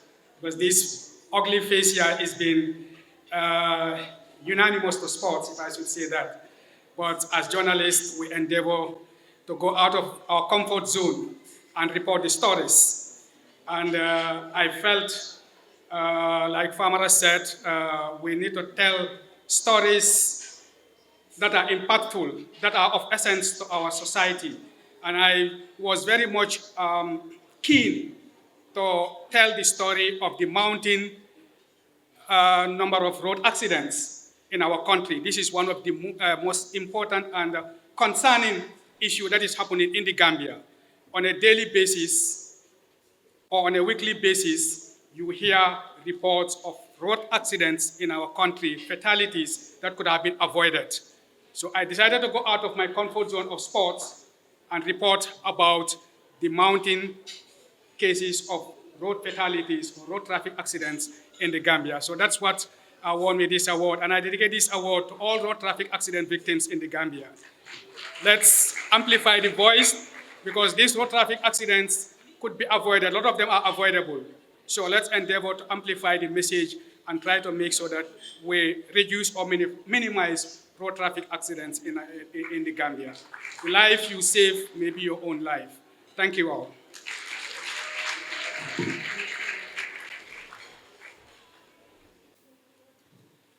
Good evening, everyone. It's a pleasure once again to be associated with this award. On behalf of the National Social Protection Agency, I have the honor to announce the winner of the Children's Reporting Award.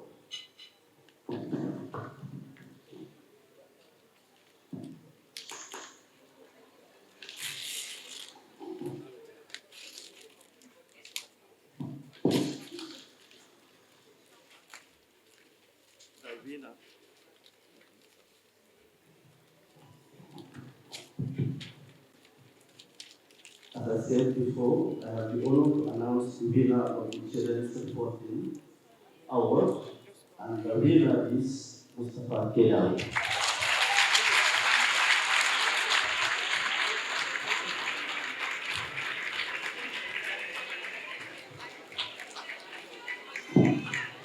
Congratulations to Mr. Kedal, winner of the reporting category.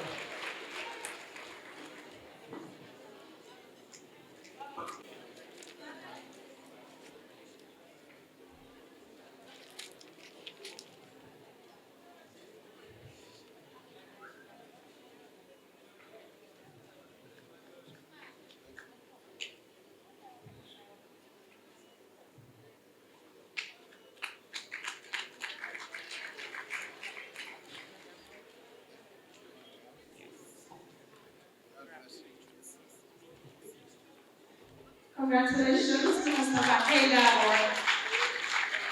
Environment, the nominees are Environment Reporting Category, Khalid Jao. Story title, Climate Change Could Submerge the Gambia's Capital. Threatens Gambia's biodiversity. Talibé Haider and Mariana Sangana, The Republic. Story title, The Opaque Mining Deal, Gambling with Gambia's Future. Sanyan from the Waka Project to help us present this award. Good evening. It's my pleasure to report the winners of the category of Environment Reporting Award 2025.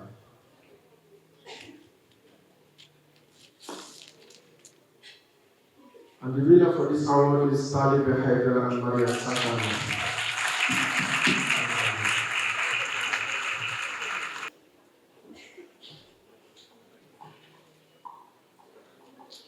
Our Makalova Singing Award on behalf of the recipients. The category announcement is agriculture, and we are honored to call Musukuta Koma of Child for well, they've not been our sponsors, but they've been very, very supportive over the years, and we are so happy to have her. Please, ma'am, welcome on stage to do us the honor and hand this award. Please, ma'am, do us the honor and tell us the winner. Thank you so much. Good evening, everyone. It's a privilege and honor to participate in this year's awards night. And the Agricultural Reporting Award goes to Talib Haider. I'm very happy. And the fact is, our service division violated court order in selling James cattle. Congratulations to Mr. Talib Haider.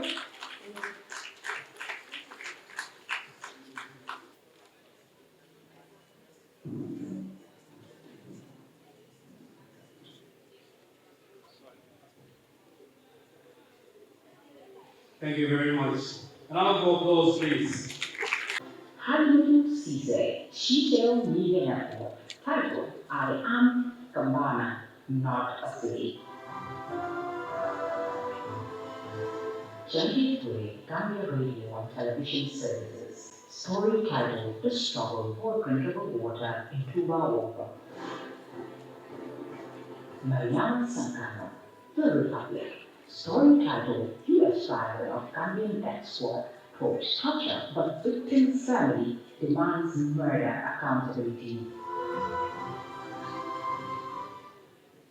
The single honor to invite Mr. Sekou Gassama, Executive Secretary from the National Human Rights Commission, to do us the honors and present this award to the winner. We at the National Human Rights Commission are pleased to be associated with this with the Gambia Press Union Awards, and we are happy to have supported to support this particular prize, Human Rights Reporting, for the past 3 years. And we look forward to continuation of this participation. And I have the honor to announce the winner of this year's Human Rights Reporting Award, Halimatu Cisse.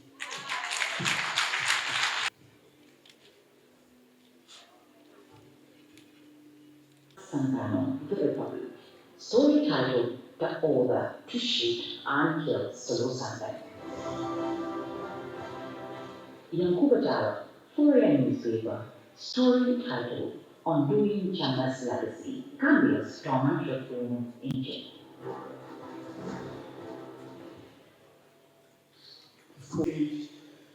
Mr. Sadiq Kamal, who has been very supportive to National Journalism Awards, to kindly come and hand over this award. And tell us, everyone announce and hand over the winner.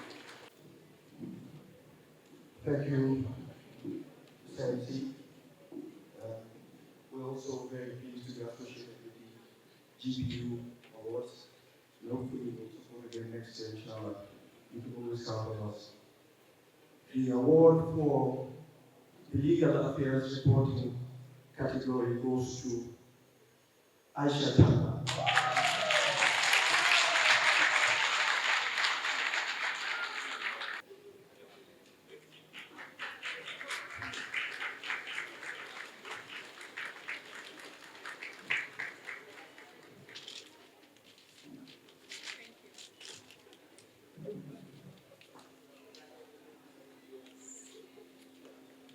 Congratulations. Thank you very much, Mr. Sadiq. Human Trafficking Reporting category, nominees. Asambas Florian newspaper. Story title: Saudi labor deal with Gambian migrants in despair. Khadija Al Jazeera. Story title: I Will Die Trying. Gambian migrant deportees dream of return to Europe.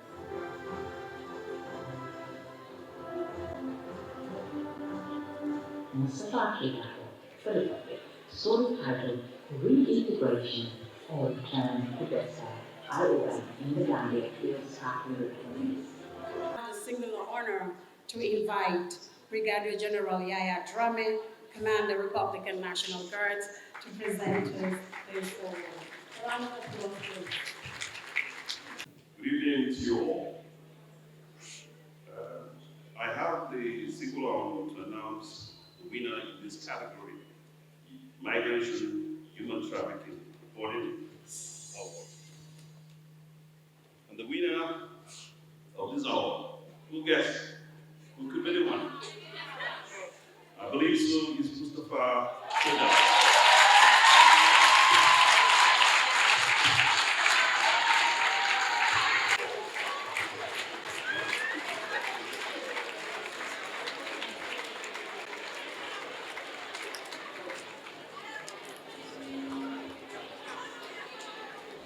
Congratulations once again.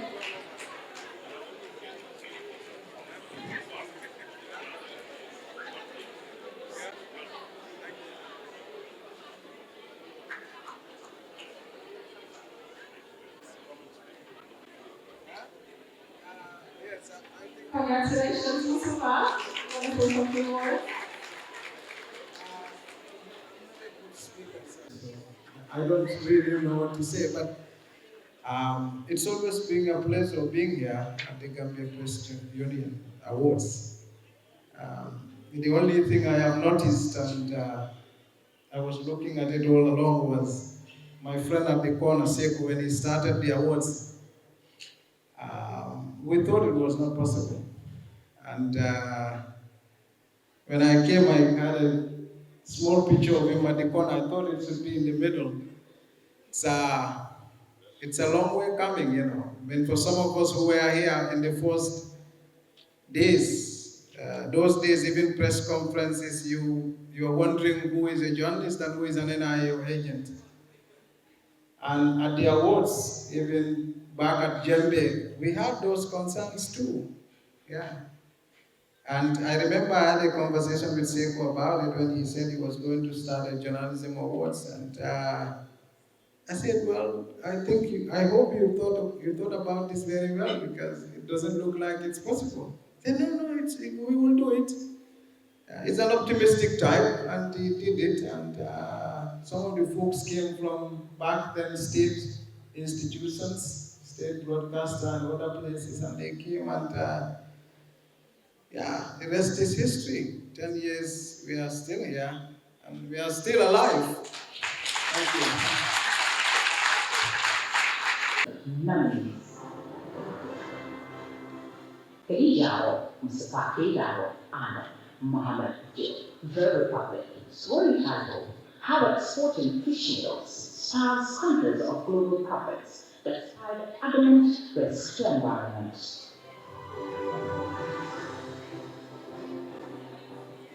Talibé Hyderabad. Fraud, nepotism, and fair contracts since state-owned printer business authors Joseph Usman Zebikan and Talibé.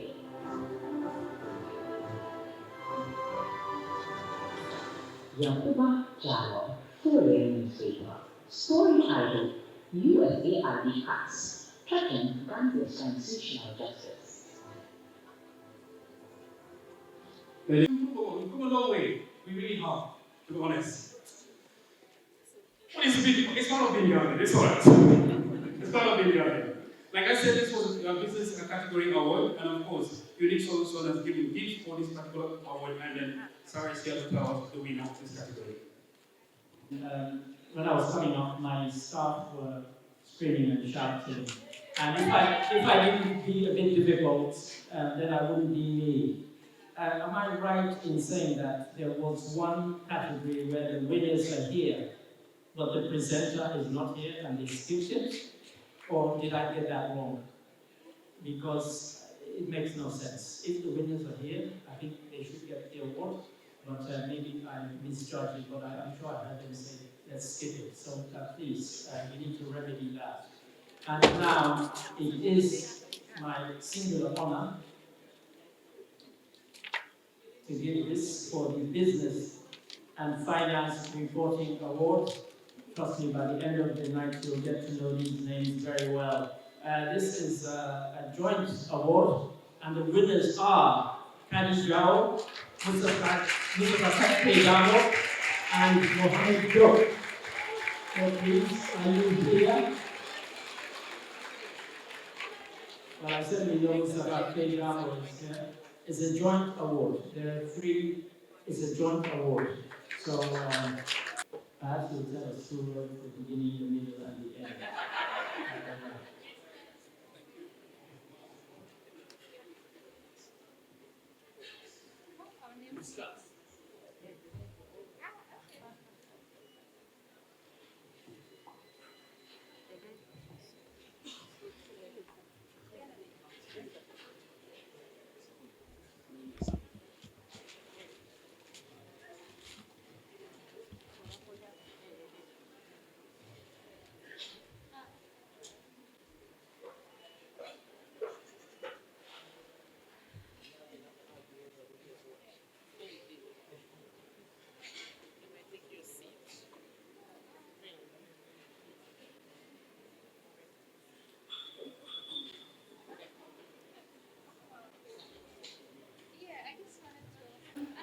Oh my God, good evening, Al-Sribi.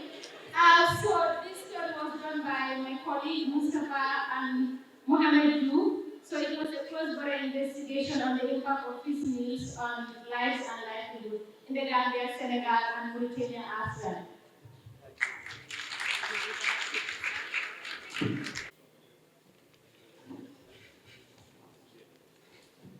Mainaba TRT World. Title: Border Conflicts Shut Schools in Gambia. Mamadou Jah, Gambia Radio and Television Services. Title: Gambian Forces Military Capabilities. Yankuba Jallow, Foreign Newspaper. Story title: General's Final Days, Inquest reveals lapses in care before theft of Bora police in military custody.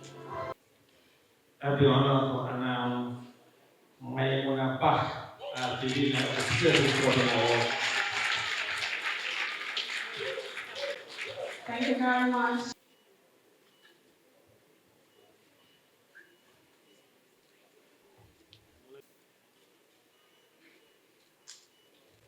Thank you very much.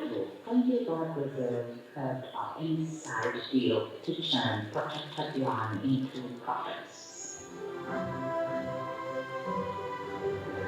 Kumbali, the Gambian Daily. Title: The Silent Epidemic. Gambia's battle against antimicrobial resistant. Mustafa Kejago, The Republic.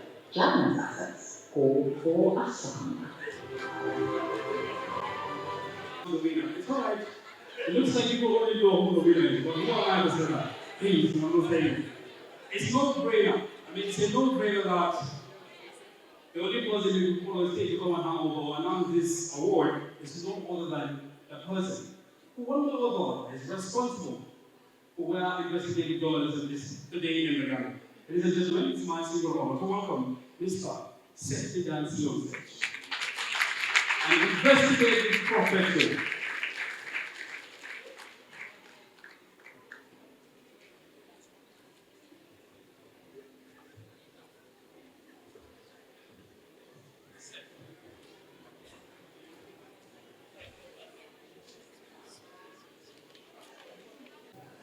Good evening, everyone, and I have the honor and the privilege to announce the winner of this category, and it is Mustafa.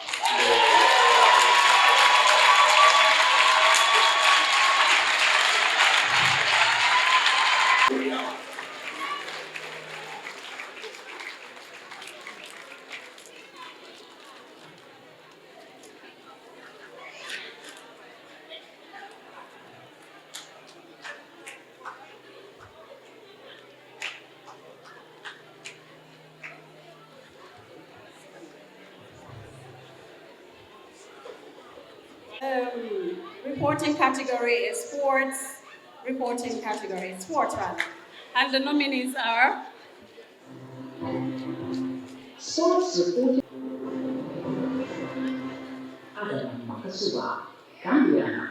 Story title Adama Jaji. The Gambian trailblazer redefining women's role in American-related sports.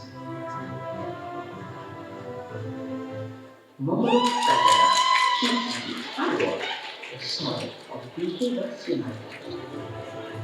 Notable S-Star, Gambia Radio and Television Services. Story title, Trailblazing Gambian Marathon Champion, Sambaba. the Chief Executive Officer of the Gambia Football Federation, Mr. Lamin Jassi.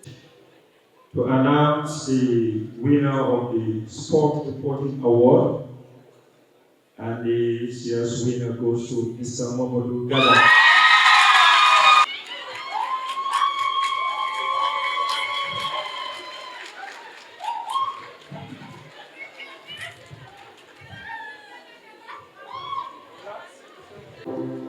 Tourism, culture, arts, and entertainment reporting categories nominees.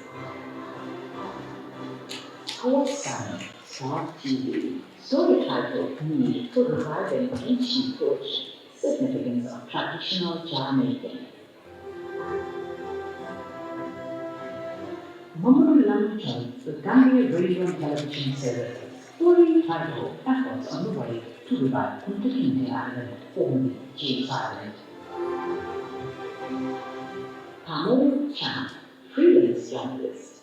Story title, The Fading Lines of Identity, Preserving the Fuller Traditional Mask in the Gambia.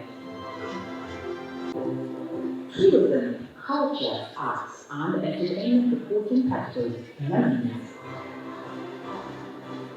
Howard Simon, Smart TV. Story title, Need for Reviving Ancient Torch, Significance of Traditional Jar Making. Momodu Lamchon, the Gambia Radio and Television Services. Story title, Efforts on the Way to Revive Kunta Kinte Island, formerly James Island. Pamela Chan, freelance journalist. Story title, The Fading Lines of Identity, Preserving the Fuller Traditional Mask in the Gambia. Good morning, ladies and gentlemen. Good morning. Lords, good morning, ladies and gentlemen. I refuse to read the winner for tonight this morning, unless you pay some money. Anyway, on behalf of the Gambia Tourism Board, I am pleased to announce the winner for tonight, being Tourism, Culture and Arts Entertainment, Mr. Momodu Lamin Jaji.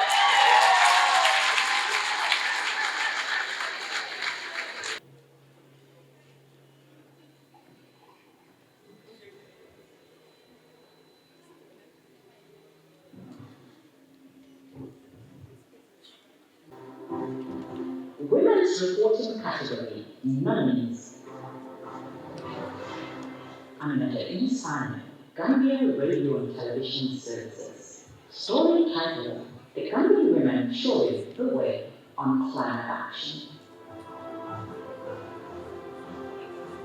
Khalid Jao Marlin, story title, Stained by Period Blood, Girls Are Pushed Out of School. Nima Silla, The Voice newspaper. Story title, Tobacco Addiction Dangers It Poses Among Gambian Women and Girls.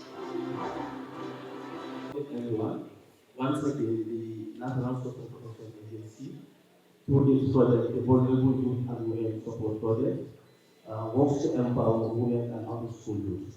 In line with that, we are honored to be associated with this award, and the winner is Nima Silla.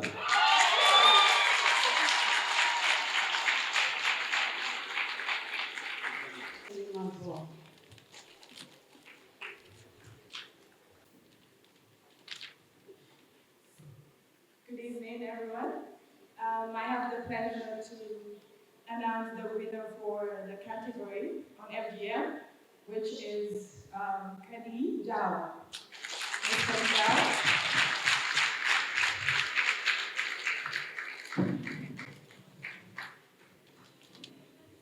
Thank you very much, Shawagari.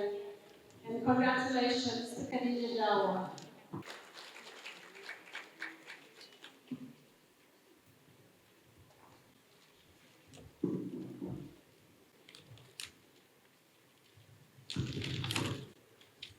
Good morning. I have the single honor and pleasure to announce the winner for the political reporting category award. And it goes to nobody else other than Yankuwa Jazz.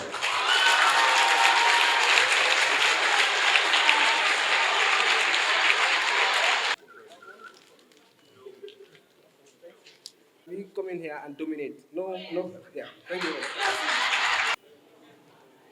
All right. Good morning. Before I announce the journalist of the year, I have what is an observation and what is a plea. For the observation, there's a category called women's affairs.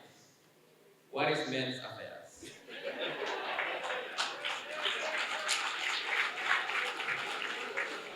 So I hope that next time we'll have that. And the second of the plea is that we would like to have an exclusive right, the Minister of Information, to fund.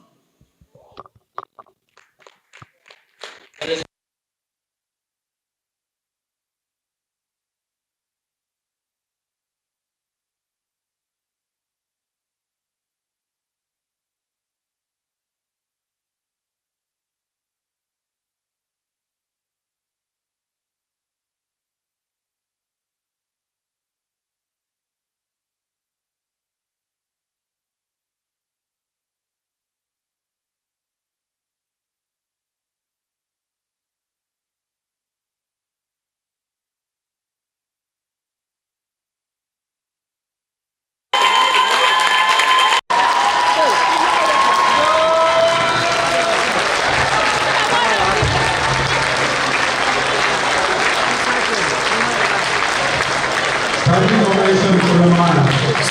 Oh boy.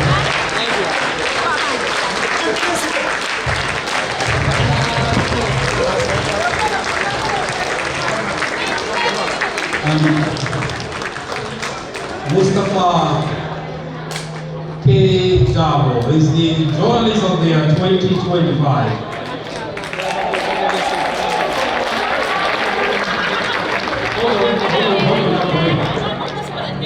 The National Minister promised next year they will fund it. Now I wonder what Dr. is going to do. Yes, sir.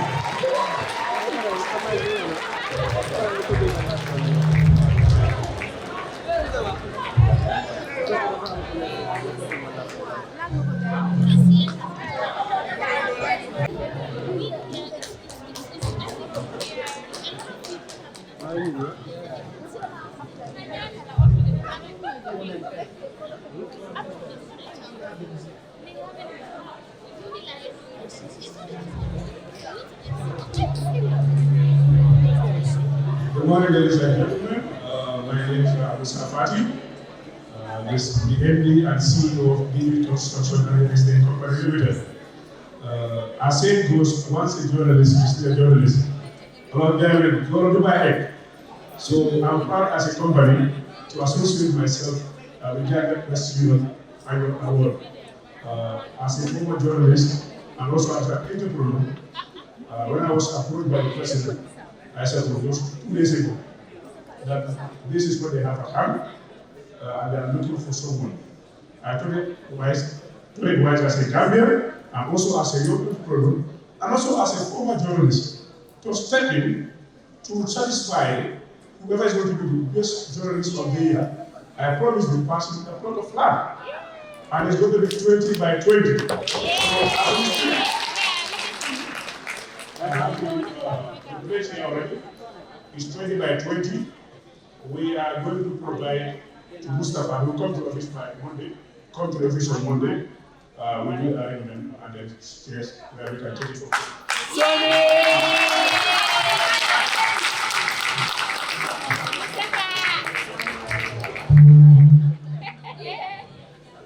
Give me that.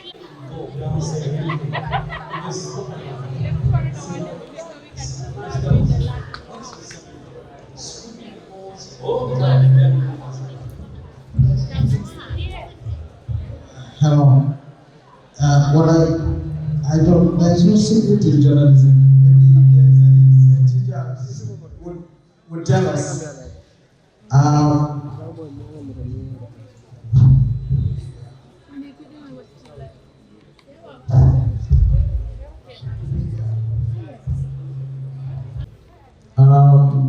As they say, all protocols duly observed. I'm very happy to be here, and like I said, 10 years for us, it's a very long time. And when this award started, I could remember the first one was done at Jembe, and it's personal for me because my friend was the Secretary General at the time. And, the situation was different. We had NIA meddling into affairs, journalism was a bit tough. Even elementary things such as writing about defection of opposition parties to APRC gets you arrested. It's a difficult situation. This award started under that circumstances. And of course you could tell even back then when Jammeh sees the media that he thinks deserves only in prison have gathered at Jembe Hotel and they are celebrating one moment of happiness and all that. I can imagine he will be furious even with that. And it's a huge success now, and thanks largely to not just Sekou, but all the people who had come to the Gambia Press Union and make sure that a day like this continues to exist. And now, here we are, under a different administration. With all the bots, we can now call other people, investigative journalists who go home at 11 o'clock or at 10 o'clock, not fearing that there is some NIA guy tailing them. It's quite a distance we travel. And maybe we should appreciate some little things. And that's not to say in praise of borough administration. I'm not a politician, as you know. I'm just saying that to say that we have an opportunity as journalists to make things work. And quite a number of times, many who have followed our career know that we have done a number of stories, whether when I was at Malagan or now at the Republic, that has caused public outrage, forced government to do something. And that is possible with journalism. And we have the opportunity to reach people who are otherwise abandoned. I remember doing a story about 2 children, 12-year-old children, who were raped by a British national. And I followed the story, and this story is still public, you can read it on Malagan. And having come to realize that the police have lied to me, that in fact they said nothing happened. When the doctor who examined the 2 children said something happened to them. I followed it up, got to know who the doctor eventually was, got to know what the medical report says, got to have evidences gathered to confirm, in fact, there was a rape. And then came to learn later on that the parents actually had negotiated a way out. And they each got $5,000 to collaborate with the policeman to kill the case. And that's the kind of story we told. That's the kind of environment we live in. It's part of things.